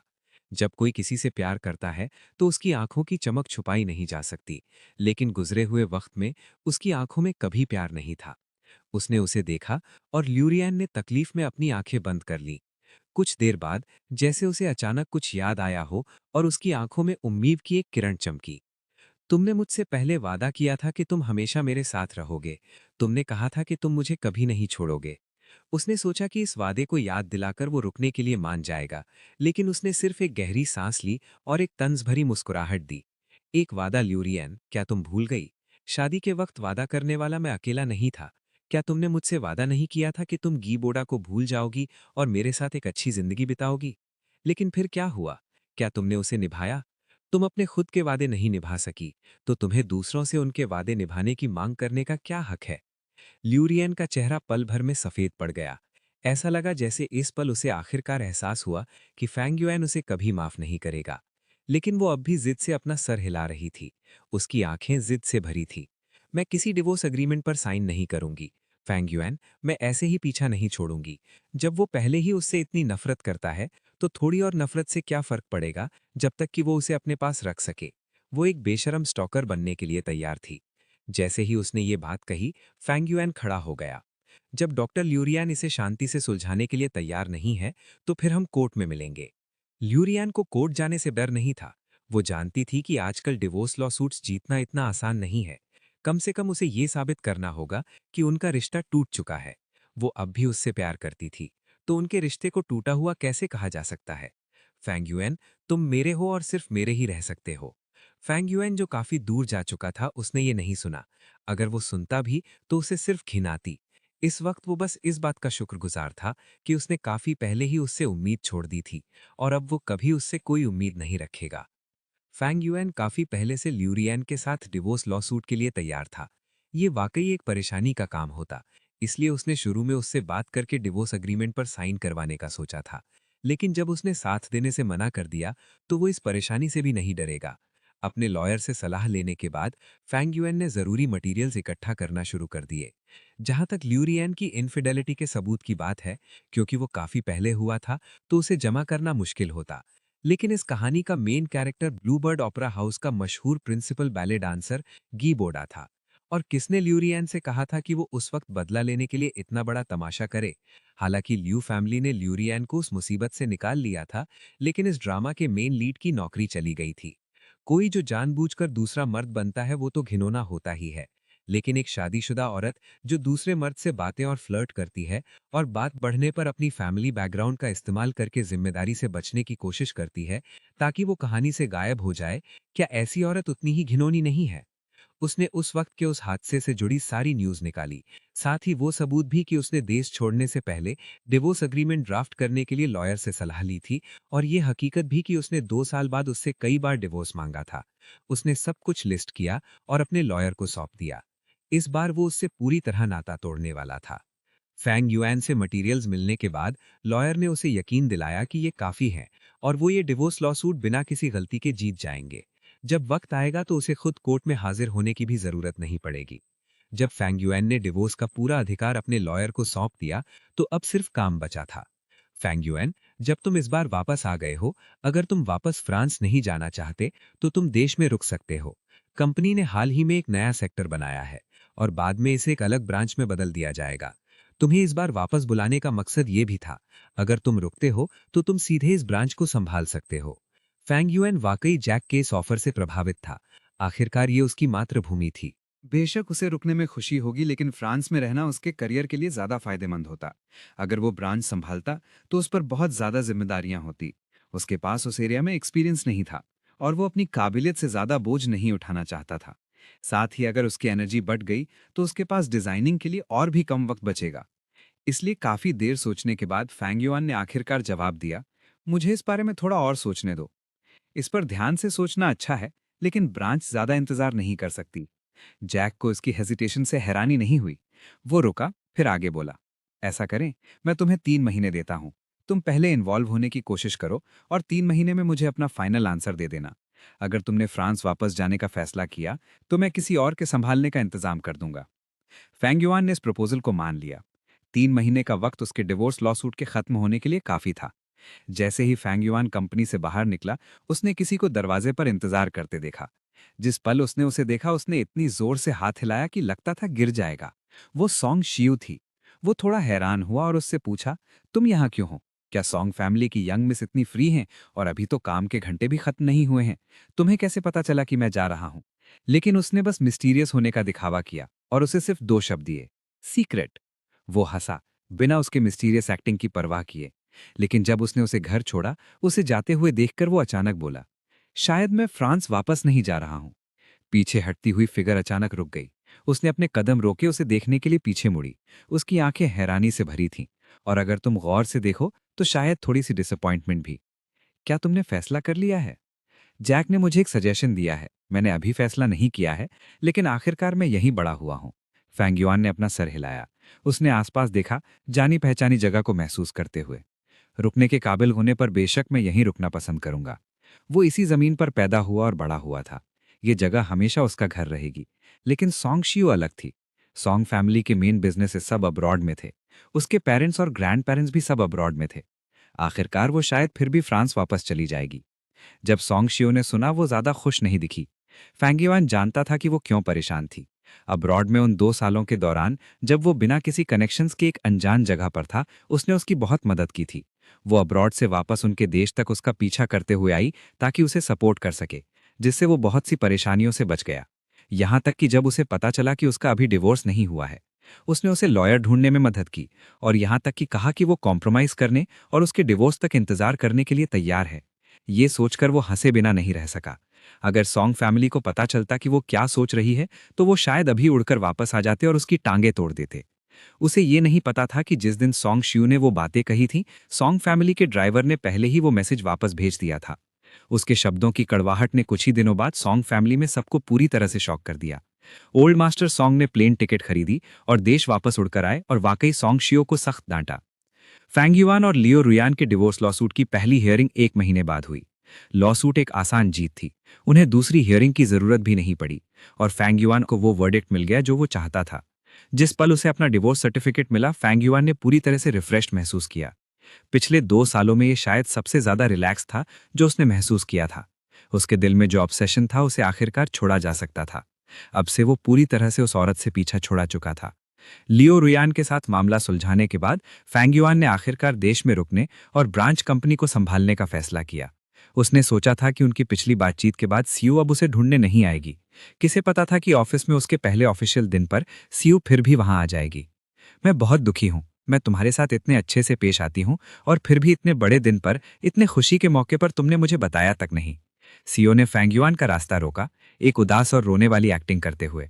फैंग युआन 2 कदम पीछे हटा। जहां उसकी परछाई उस पर पड़ रही थी, वहां से बाहर निकलते हुए अपना सर थोड़ा मोड़कर उसे देखा।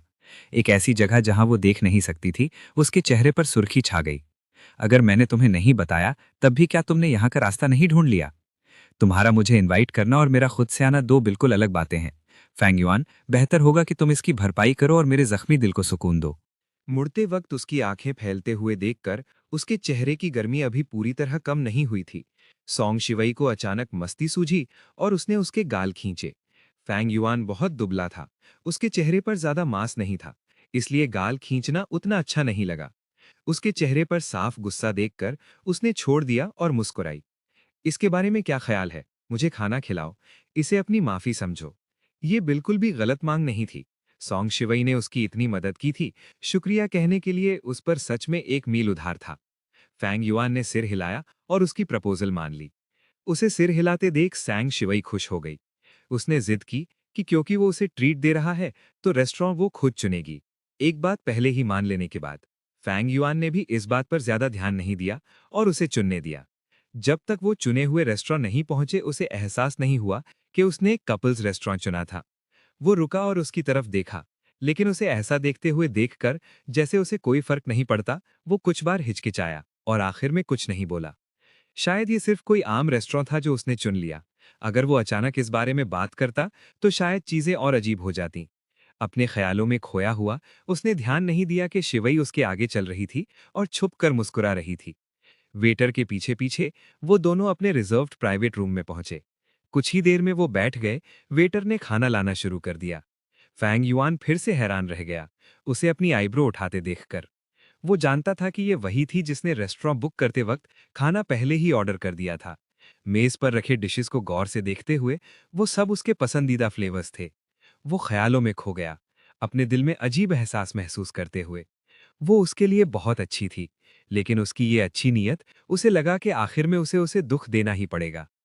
जब वो ख्यालों में था, वेटर आखिरी डिश पहले ही ले आया था, हाथ में डिजर्ट लिए और एक मुस्कुराहट के साथ। सर, मिस, आज हमारे रेस्टोरेंट में प्रमोशन चल रहा है। आप आज हमारे साथ खाना खाने वाले 520th कपल हैं। ध्यान दे, 520 चाइनीज में आई लव यू जैसा सुनाई देता है। ये हमारे 2 लकी कस्टमर्स के लिए एक कॉम्प्लीमेंट्री डिजर्ट है। प्लीज एंजॉय कीजिए। फैंग युआन होश में आया और तुरंत वेटर से कपल शब्द पकड़ लिया। उसका चेहरा तुरंत लाल हो गया, जैसे वो घबराहट में समझाने की कोशिश कर रहा था। सॉन्ग शिवई ने दूसरी तरफ से पहले ही आराम से वेटर को जवाब दे दिया था। आपका बहुत बहुत शुक्रिया। वेटर मुस्कुराया, सिर हिलाया और कमरे से चला गया। फैंग युआन ने सिर घुमाकर कुछ कहने ही वाला था जब उसने उसे बहुत खुश देखा, पूरी तरह से संतुष्ट होकर मुस्कुराते हुए।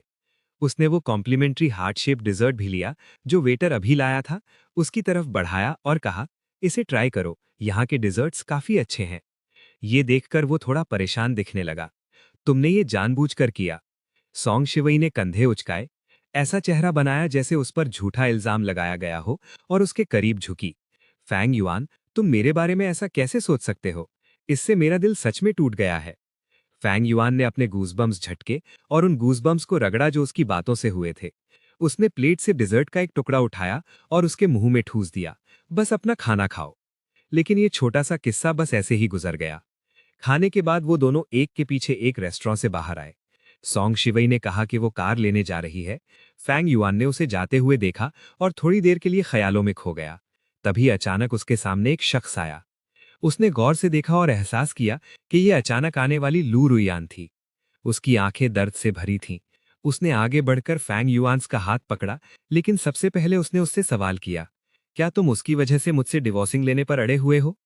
फैंग युआन ने नफरत से अपना हाथ पीछे खींचा और लू रुयान की तरफ ऐसे देखा जैसे वो पागल हो। क्या तुम्हें सच में इतनी भी समझ नहीं है? मैं तुम्हें डिवोर्स क्यों देना चाहता हूं? क्या तुम सच में नहीं जानती? दूसरों को इसमें क्यों खींच रही हो? मैंने सिर्फ एक ऐसी गलती की थी जो कोई भी औरत कर सकती है। तुम मुझे माफ करने से इनकार क्यों कर रहे हो? ऐसा लग रहा था जैसे उसे इंसानी भाषा समझ नहीं आ रही, और उसने फिर से उसका हाथ पकड़ने की कोशिश की। फैंग युआन, मुझे एक और मौका दो। मैं तुमसे वादा करती हूँ, मैं अब से तुम्हारे साथ अच्छा बर्ताव करूंगी। ठीक है, तुम पहले मुझसे इतना प्यार करते थे, तुम ऐसे कैसे जा सकते हो और मुझे एक मौका भी नहीं दे सकते? जैसे ही उसका हाथ फिर से आगे बढ़ा, फैंग युआन तेजी से पीछे हट गया, उनके बीच दूरी बनाते हुए। मिस ल्यू, प्लीज अपनी सेल्फ रिस्पेक्ट का ख्याल रखो। इस बार उसकी तरफ उसकी आंखों में सिर्फ ठंडक थी। अगर तुमने मुझ पर फिर से हाथ लगाया, भले ही तुम एक औरत हो, मुझे कॉप्स को बुलाने और तुम्हें स्टेशन पर बात करने के लिए बुलाने में कोई ऐतराज नहीं होगा। मुझे बस पता नहीं है कि मिस ल्यू ने एक और स्कैंडल किया तो क्या ल्यू फैमिली अभी भी तुम्हारे लिए बात दबा पाएगी? अगर बातें गंभीर हो गईं तो मुझे नहीं पता कि डॉक्टर ल्यू इस बार अपनी पोजीशन बचा पाएंगी या नहीं। उसके शब्द काफी कठोर थे और उसे वहीं रोकने के लिए काफी थे। ल्यू रुइयान का चेहरा अभी भी दर्द से भरा था, लेकिन उसने आगे बढ़ने की हिम्मत नहीं की, क्योंकि वो जानती थी कि उसके अभी के एटीट्यूड के साथ वो उस वक्त जो कह रहा था उसका वही मतलब था। सॉन्ग शिवी अपनी गाड़ी लेकर आ गई। उसने ल्यू रुयांग को देखा, जो अब भी टूटे दिल के साथ खड़ी थी, और तंज से बोली, कुछ लोगों को पति की कदर तब नहीं होती जब वो साथ हों, बाहर उलझते रहते हैं, और जब पति चला जाता है तो रोते हैं और पछतावा दिखाते हैं। लिू रुयान का चेहरा और काला पड़ता देख उसने नजर हटा ली और उसे इग्नोर कर दिया। फिर फांग युआन की तरफ देखकर बोली, फांग युआन बैठो, मैं तुम्हें घर छोड़ देती हूँ। फांग युआन ने लिू रुयान के चेहरे या उसकी सोच की परवाह नहीं की। वो उसके पास से गुजरा, गाड़ी के दरवाजा खोला, अंदर बैठा और सॉन्ग शिवी को चलाने को कहा। एक तेज ठीक है के साथ गाड़ी तुरंत निकल गई और लिू रुयान के हिस्से सिर्फ धुएं का झोंका आया। लिू रुयान कुछ बार खांसी और उन दोनों को ट्रैफिक में गायब होता देखती रही। उसका चेहरा रोष से भरा था। क्यों, उसने कोई भयानक जुर्म तो नहीं किया था, बस कुछ वक्त के लिए शादी से दिल हटा था। उसने शारीरिक हद भी पार नहीं की थी। फिर फांग युआन उसे माफ करने को इतना तैयार क्यों नहीं था? उसे समझ नहीं आया और किसी ने जवाब भी नहीं दिया। वो जिद से अपनी सोच पकड़े रही। कभी नहीं माना कि गलती उसकी थी। लेकिन अब शादी का सर्टिफिकेट भी, उनका आखिरी रिश्ता, उसकी सख्ती से टूट चुका था। लगता था अब उसके पास जाने का कोई बहाना नहीं बचा। और 3 दिन बाद उसके लिए और भी ज्यादा तबाह कर देने वाली बात हुई। फांग युआन और सॉन्ग शिवी साथ थे। लिू रुयान ने अननोन नंबर से आई फोटो देखी और उसकी आंखें लाल हो गईं। फोटो में फांग युआन और सॉन्ग शिवी जज्बाती तौर पर किस कर रहे थे। 3 दिन पहले पर लौटते हैं। फांग युआन को घर छोड़ने के बाद सॉन्ग शिवी गई नहीं। फांग युआन भी थोड़ा हैरान था। आज उसका हर काम और बात अजीब लग रही थी। उस दिन जब उसने कहा था शायद वो कंट्री में रुक जाएगा, उसके जाते वक्त रिएक्शन से लगा वो उसे छोड़ रही है। लेकिन आज उसका अचानक आ जाना और रेस्टोरेंट में जानबूझकर नरम फ्लर्ट करना सब इशारा दे रहा था कि उसने हार नहीं मानी। लेकिन जब वो खुद भी श्योर नहीं था रुकेगा या जाएगा, और तभी वो इतनी मायूस थी, तो अब जब उसने पक्का कह दिया कि वो रुक रहा है, तो ये आग फिर क्यों जल उठी? फांग युआन ने अपनी उलझन कही तो उसने हैरानी से देखा। फांग युआन, तुम मुझे यूज करके छोड़ने का सोच तो नहीं रहे? ये सुनकर फांग युआन खुद सख्त रह गया। सॉन्ग शिवी, झूठे इल्जाम मत लगाओ। मैंने कब तुम्हें यूज करके छोड़ा? मेरे घर वालों को पता चल गया कि मैं तुम्हारी दूसरी औरत बनना चाहती थी। वो विदेश से वापस आए और मुझे बुरी तरह मारा। उन्होंने कहा, अगर मैं तुम्हें खुले तौर पर जीत नहीं सकती तो घर वापस भी मत आना। फांग युआन, क्या तुम मुझे सड़क पर सोने दोगे? उसने बेचारी सी शक्ल बनाकर देखा, आंखें परेशानी से भरी हुई। लेकिन फांग युआन ने यकीन नहीं किया। उसकी आंखों में एक लफ्ज था, यकीन नहीं। चाहे वो तुम्हें घर ना आने दे, मुझे यकीन नहीं कि तुम्हारी और प्रॉपर्टीज नहीं। और अगर वहां नहीं जा सकती तो तुम इतनी अमीर हो, किसी भी होटल में आराम से रह सकती हो। जब उसने देखा फांग युआन मान नहीं रहा, तो फिर समझाने लगी। उन्होंने मेरी कीज ले ली और बैंक कार्ड्स फ्रीज कर दिए। अगर तुम मुझे जगह नहीं दोगे तो मैं वाकई सड़क पर सोऊंगी। फांग युआन, तुम इतने संगदिल कैसे हो सकते हो? असल में ये सुनकर फांग युआन उसकी असली नीयत समझ गया। वो संजीदा हो गया और ईमानदारी से बोला, मैंने तुमसे पहले कहा था मैं अब यहीं रहूंगा, लेकिन तुम आखिर फ्रांस वापस जाओगी।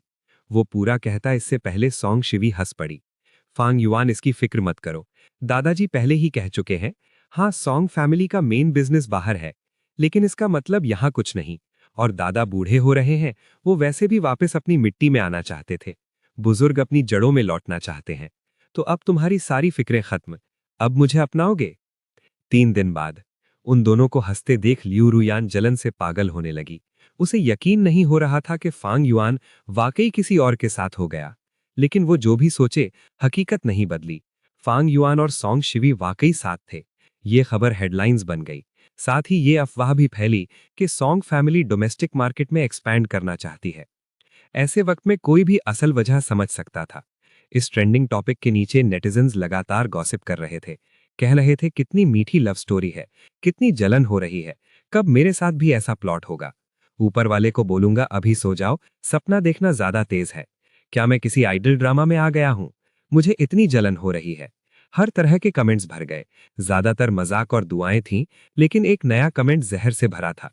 डिवोर्स के तुरंत बाद अमीर खानदान से जुड़ गया। पता नहीं क्या गंदे तरीके यूज किए। लेकिन बहुत जल्दी सॉन्ग शिवी को कुछ करना भी नहीं पड़ा। उस कमेंटर को इतना डांटा और गालियां दी गईं कि उसने कमेंट डिलीट कर दिया और भाग गया। अपना अकाउंट भी डीएक्टिवेट कर दिया। नेटिजन्स ने इतनी तेजी से सब संभाल लिया कि सॉन्ग शिविया को गुस्सा निकालने की जगह ही नहीं मिली। फांग युआन ने उसका फूला हुआ गुस्से वाला चेहरा देखकर हंसने से खुद को रोक ना सका। लेकिन उसकी गुस्से भरी नजर अपनी तरफ आते देख उसने जल्दी से अपने चेहरे से मुस्कुराहट हटा दी। उसने मुंह बनाया, अपना सिर दूसरी तरफ मोड़ लिया, उसकी तरफ देखने से मना कर दिया और धीरे से बुदबुदाई, तुम्हें क्या लगता है मैं किसके लिए गुस्सा हो रही हूं? और तुम अब भी मुझ पर हंसते हो, तुम अनग्रेटफुल जर्क। उसे इतनी नाराजगी के साथ शिकायत करते सुनकर उसने उसके गाल खींचे। उसने तभी छोड़ा जब उसने फिर से उसे घूर कर देखा। गंभीर होते हुए उसने कहा, ठीक है, ये सिर्फ इंटरनेट पर एक कमेंट है, ऐसा नहीं है कि इससे मेरे शरीर का कोई हिस्सा कम हो जाएगा। इसके अलावा क्या नेटिजन्स ने पहले ही मेरे लिए उन्हें भला बुरा नहीं कहा? देखो, नेटिजन्स अभी भी काफी रैशनल हैं, क्योंकि सॉन्ग फैमिली ने अपना डोमेस्टिक मार्केट बढ़ाना शुरू कर दिया था। सीईओ भी बिजी होने लगी। वो अब पहले की तरह फैंग युआन के ठिकाने पर लगातार नजर नहीं रख सकती थी। लेकिन इसी वजह से एक चैट के दौरान फैंग युआन को जैक से पता चला कि वो हमेशा सही वक्त पर कैसे पहुंच जाती थी, क्योंकि उसने जैक को ब्राइब दी थी। वो गुस्से के मारे लगभग हंसी दिया, और वो उसके साथ इतना मिस्टीरियस होने का नाटक कर रही थी। पता चला कि वो सिर्फ पैसे का मैजिक इस्तेमाल कर रही थी। जब वो वापस आएगी तो मुझे सच में उसे सबक सिखाना होगा। उसकी मुझ पर स्पाई करने की हिम्मत कैसे हुई? फोन पर जैक की आवाज आई, जो अपनी हंसी रोक रहा था। फिर बेहतर होगा तुम ये न कहो कि मैंने तुम्हें बताया, ठीक है? वरना आज से मैं अपनी कमाई का एक सोर्स ऑफ इनकम खो दूंगा। उस दोपहर जब फैंग युआन काम से छुटा, उसने सॉन्ग शियू को नहीं देखा। इसके बजाय उसने किसी बिल्कुल अनएक्सपेक्टेड इंसान को देखा, लियू रुआन। उसने अपने सामने पूरी तरह से डिस्गाइज्ड औरत को देखकर तेवरियां चढ़ाईं। उसने अनजाने में एक कदम पीछे लिया। तुम यहां फिर से क्यों हो? लियू रुआन ने फैंग युआन के सवाल का जवाब नहीं दिया। उसके एक्सप्रेशन समझना मुश्किल था। उसने सिर्फ एक सेंटेंस कहा, फैंग युआन, क्या हमारे लिए ये सच में इम्पॉसिबल है? ये देखकर कि उसने अभी भी हार नहीं मानी है, फैंग युआन उस पर अपना वक्त जाया नहीं करना चाहता था। उसने उसे अनगिनत बार रिजेक्ट किया था, लेकिन वो हमेशा एक डॉग स्किन प्लास्टर की तरह थी, जो इंसानी भाषा नहीं समझ सकती थी। अपनी ही दुनिया में रहते हुए उससे बात करते रहना भैंस के आगे बीन बजाने जैसा होगा। वो उसके पास से गुजरा और अपनी कार पार्क करने की जगह की तरफ बढ़ने लगा। लेकिन कुछ कदम चलने से पहले ही उसे अचानक एक पंजेंट ओडर आई।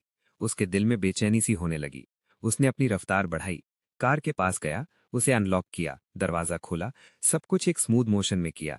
जैसे ही वो सुकून लेने वाला था, उसे चक्कर आने लगे। बेहोश होने से पहले वो कमजोरी से गिर गया। उसने अपनी कॉन्शियसनेस को एक आखिरी बार देखने के लिए मजबूर किया, और उसकी नजरों के सामने जो था वो था लियू रुआन का पूरे सर्टेनिटी वाला चेहरा। फैंग युआन, तुम एक अच्छे लड़के की तरह मेरी बात क्यों नहीं मान सकते थे? 3 घंटे बाद फैंग युआन की आखिरकार आंख खुली। जहां भी उसने देखा, वही पुराना फर्नीचर और लेआउट उसे बता रहा था कि वो उनका मैरिटल होम था। 2 साल पहले जब उसने छोड़ा था, उससे सिर्फ एक ही फर्क था कि उसने अपनी मेमोरी के दम पर वो सब चीजें फिर से रीपर्चेज कर ली थी, जो उसने फेंक दी थी, और उन्हें रीस्टॉक कर दिया था। उसे जगा हुआ देखकर उस औरत की आवाज उसके कान में गूंजी, फैंग युआन, इस कमरे को देखो। क्या ये बिल्कुल वैसा ही नहीं है जैसा तब था? तुमने उस वक्त बहुत सारी चीजें फेंक दी थी। इन सबको वापस खरीदना आसान नहीं था। मैंने बहुत देर तक ढूंढा, तब जाकर सब कुछ पूरी तरह से रिप्लेस कर पाई। वो खुद से ही बातें करती रही। फिर अचानक उसे कुछ याद आया। उसने अपने गले में पहनी रिंग उतारी, उसका हाथ पकड़ा और फैंग युआन के रेजिस्टेंस को इग्नोर करते हुए उसे रिंग पहना दी। मुझे ये वेडिंग रिंग भी वापस मिल गई। फैंग युआन, इस बार प्लीज मुझे छोड़कर मत जाना, ठीक है?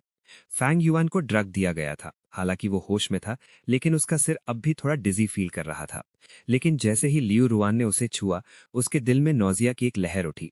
उसने अनजाने में छूटने की कोशिश की, लेकिन अपने लिम्स में कमजोरी की वजह से वो रुआन के सवालों से खुद को बचा नहीं पाया।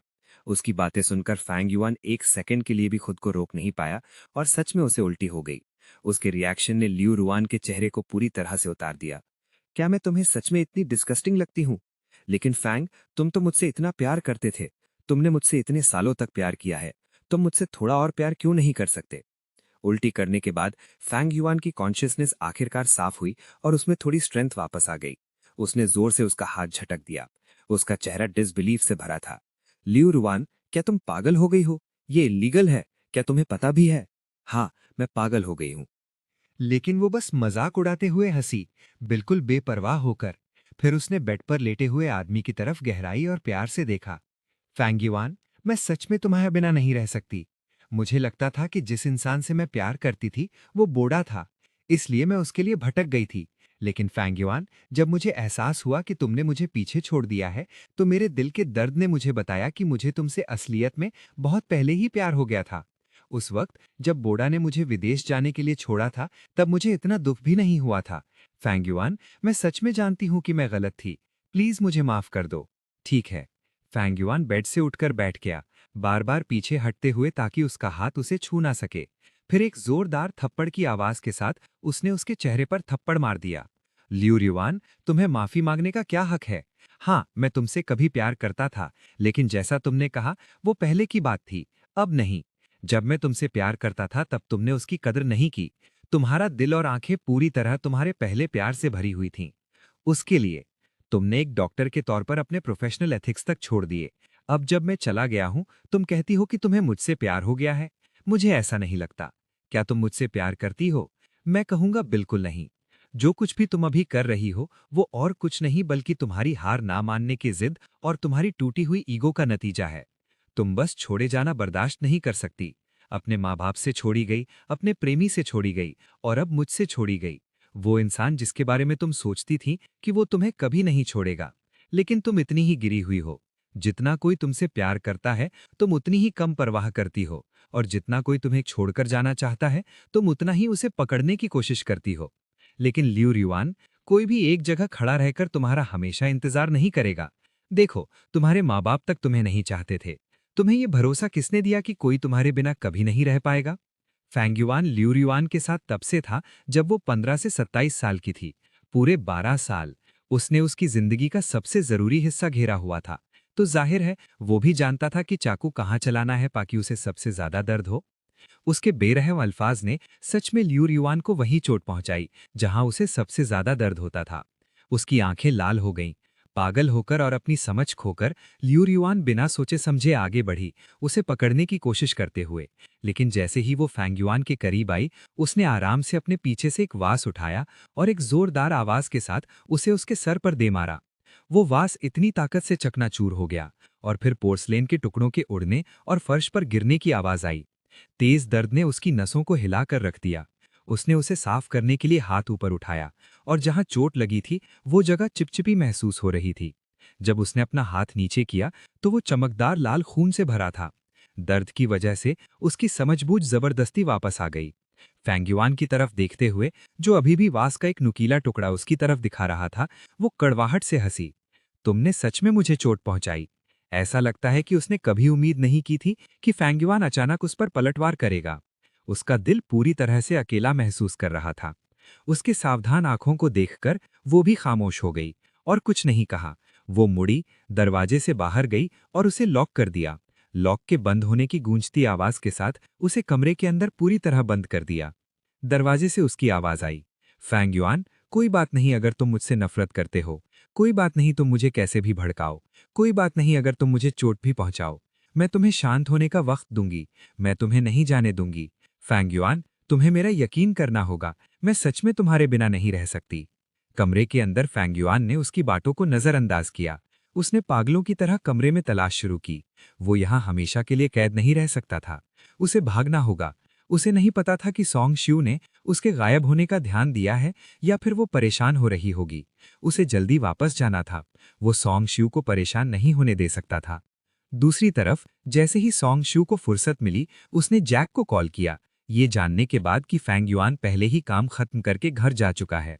उसने जल्दी से अपना बचा हुआ काम खत्म किया और घर की तरफ भागी। लेकिन जब वो पहुंची तो घर में सन्नाटा था।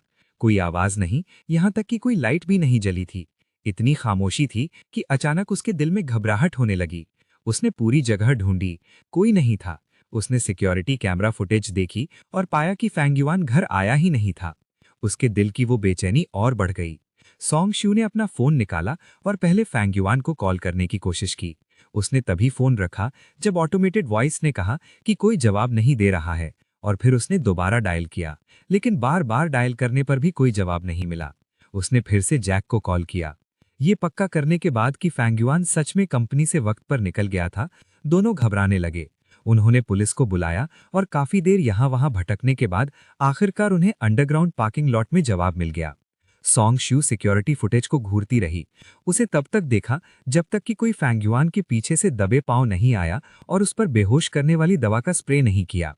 वो एक औरत थी जो उसे बेहोश होने के बाद लेकर गई। पुलिस भी चौकन्नी हो गई। इतनी बेशर्मी से ये काम किया गया था। वो सच में हमें गंभीरता से नहीं लेती है ना? एक अफसर ने कहा और वीडियो की जानकारी को एनालाइज करना शुरू किया। सिक्योरिटी फुटेज से अंदाजा लगाते हुए ये वुमन मिस्टर फैंग को जानती होगी। हालांकि दोनों के बीच कोई कॉन्वर्जेशन नहीं हुई, लेकिन मिस्टर फैंग की बॉडी लैंग्वेज के बेस पर वो दोनों काफी familiar होंगे। लेकिन वो ऐसी होनी चाहिए जिसे वो काफी अनोइंग समझते हैं। जैसे ही ये डिस्क्रिप्शन सामने आया, सॉन्ग शी को तुरंत एक पर्सन का ख्याल आया। एक ऐसा पर्सन जो जब से फैंग युआन कंट्री वापस आया था, तब से उसे लगातार हैरेस कर रही थी। लू रुयान नाम की वुमन। ये इन्फॉर्मेशन मिलने के बाद उसे ट्रैक करना काफी सिंपल हो गया। लू रुयान के नाम पर ज्यादा प्रॉपर्टीज नहीं थी, और जिन्हें वो हाल ही में फ्रीक्वेंटली विजिट करती थी वो और भी कम थीं। सिर्फ एक सिंपल चेक से उन्होंने देख लिया कि वो उस हाउस वापस गई थी जहां वो हमेशा से रह रही थी, और फैंग युआन को सपोर्ट करते हुए फुटेज ने छुपने की कोई कोशिश नहीं की। तो ल्यू रुआन के अपने सर की इंजरी पर बैंडेज खत्म करने के कुछ ही देर बाद डोरबेल बजी। उसने मेडिकल किट पैक करने की अपनी मूवमेंट रोकी और दरवाजे की तरफ देखा। डोरबेल बार बार बजती रही बिना थके। ऐसा लग रहा था कि वो सर्टेन थे कि वो घर पर हैं और दरवाजा खोलने तक हार नहीं मानेंगे। ल्यू रुआन उठी, दरवाजे तक गई और उसे खोला। जब उसने देखा कि वो पुलिस हैं, तब भी वो बिल्कुल नहीं घबराई। ऑफिसर्स, आप मुझे ढूंढते हुए आए, क्या कोई बात है? उसका कंपोज डिमीनर। अगर पुलिस ने अपनी आंखों से उसके ड्रग देते और पर्सन को ले जाते हुए प्रोसेस को न देखा होता, तो शायद उन्हें अपने आप पर डाउट होता और वो सोचते कि क्या उन्होंने गलत पर्सन को पकड़ा है। उसने अपना पुलिस बैज निकाला और लियो रुआन को दिखाया। फिर अपने लपेल पर लगे बॉडी कैमरा की तरफ इशारा किया। क्या आप मिस लियो रुआन हैं? वुमन को नॉड करते देख उसने बात जारी रखी।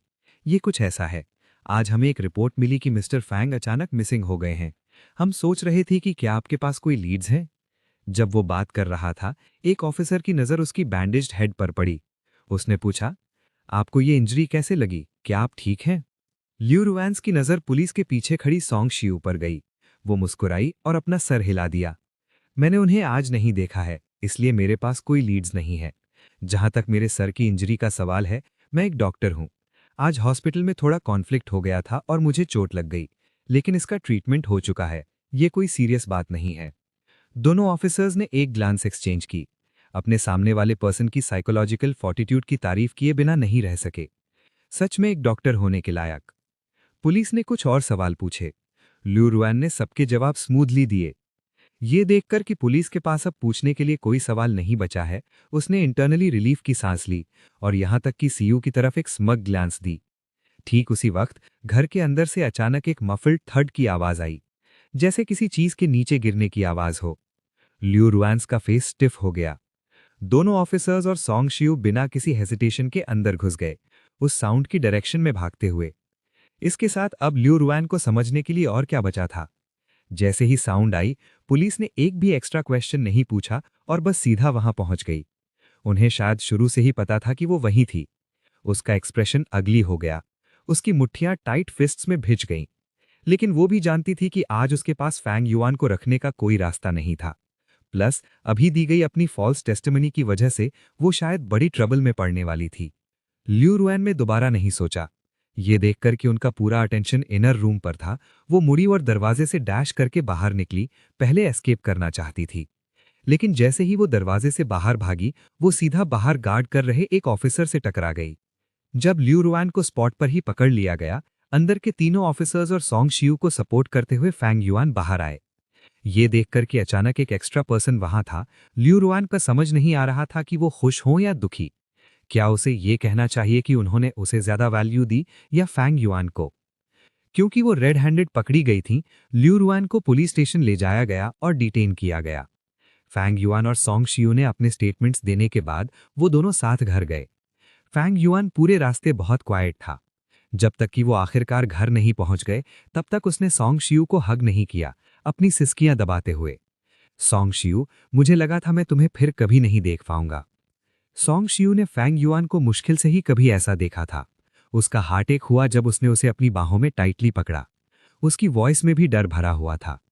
मुझे माफ कर दो, तुम्हें ढूंढने में मैंने बहुत देर कर दी। काफी देर बाद फैंग युआन के इमोशंस आखिरकार स्टेबलाइज हो गए। तुम लोगों ने मुझे कैसे ढूंढा? फैंग युआन को इस बात पर ज्यादा हैरानी नहीं हुई कि उन्होंने उसे ढूंढ लिया। अजीब बात यह थी कि ऐसा लग रहा था जैसे जब वो ढूंढने आए, उन्हें पहले से ही पक्का पता था कि ल्यू रुआन ने ही उसे उठाया है। एक तरफ उन्होंने लोगों से सामने से ध्यान भटकाया और उन्होंने पीछे से उसे रेस्क्यू करने का भी इंतजाम किया था। ऐसा फ्लॉलेस प्लान सिर्फ शक नहीं लग रहा था। सॉन्ग शियो ने स्कॉफ किया। उसकी आंखें ल्यू रियोन के लिए डिस्डेन और मॉकरी से भरी हुई थीं। वो इडियट, उसने बस ब्रेजनली अपना मूव किया और ऐसे ही चली गई। ये न जानना मुश्किल होता कि वो वही थी। पहले उसे इतना एरोगेंट देखकर हमें लगा कि उसका दिमाग खराब हो गया है और वो बस फोर्स यूज करने की तैयारी कर रही है। इसीलिए पुलिस स्टेशन ने इतने सारे लोग भेजे। लेकिन फिर जब पुलिस ने उससे सवाल किए तो उसे अब भी पर्दा डालने की कोशिश करते हुए देखा। हमें एहसास हुआ कि वो बस बिल्कुल स्टूपिड है। फैंग युआन ने भी नहीं सोचा था कि पुलिस ने इतने सारे लोग इसी वजह से इकट्ठे किए हैं। वो रुके बिना नहीं रह सका, लेकिन उस पल उसके दिल में हल्की फ्रस्ट्रेशन भी थी। उसके काम इतने स्टूपिड थे और वो फिर भी उसमें फंस गया। उसे वाकई ऐसा नहीं करना चाहिए था। शायद फैंग युआन के दिमाग में क्या चल रहा है ये देखकर वो हंसे बिना नहीं रह सकी। मेरा मतलब है, किसने सोचा होगा कि अपने होश में कोई इतना पागलपन वाला काम कर सकता है? ये नॉर्मल है कि तुमने उस पल ऐसा नहीं सोचा था। इसके अलावा क्या तुम्हें बाद में एहसास नहीं हुआ? तुम्हारे पास बस डॉज करने का समय नहीं था, बस इतनी सी बात है। फैंग युआन ने ये एक्सप्लेनेशन एक्सेप्ट कर ली, लेकिन थोड़ी देर बाद उसने फिर से आह भरी। ल्यू फैमिली इस बार उसे फिर से बेल पर बाहर नहीं निकाल लेगी, है ना? अगर वो बाहर आ गई तो मुझे हर दिन डर में जीना पड़ेगा। सॉन्ग शिवे ने उसके सर को सहलाया, उसे कंफर्ट करते हुए। चिंता मत करो, इस बार एविडेंस सॉलिड है और वो रंगे हाथ पकड़ी गई है।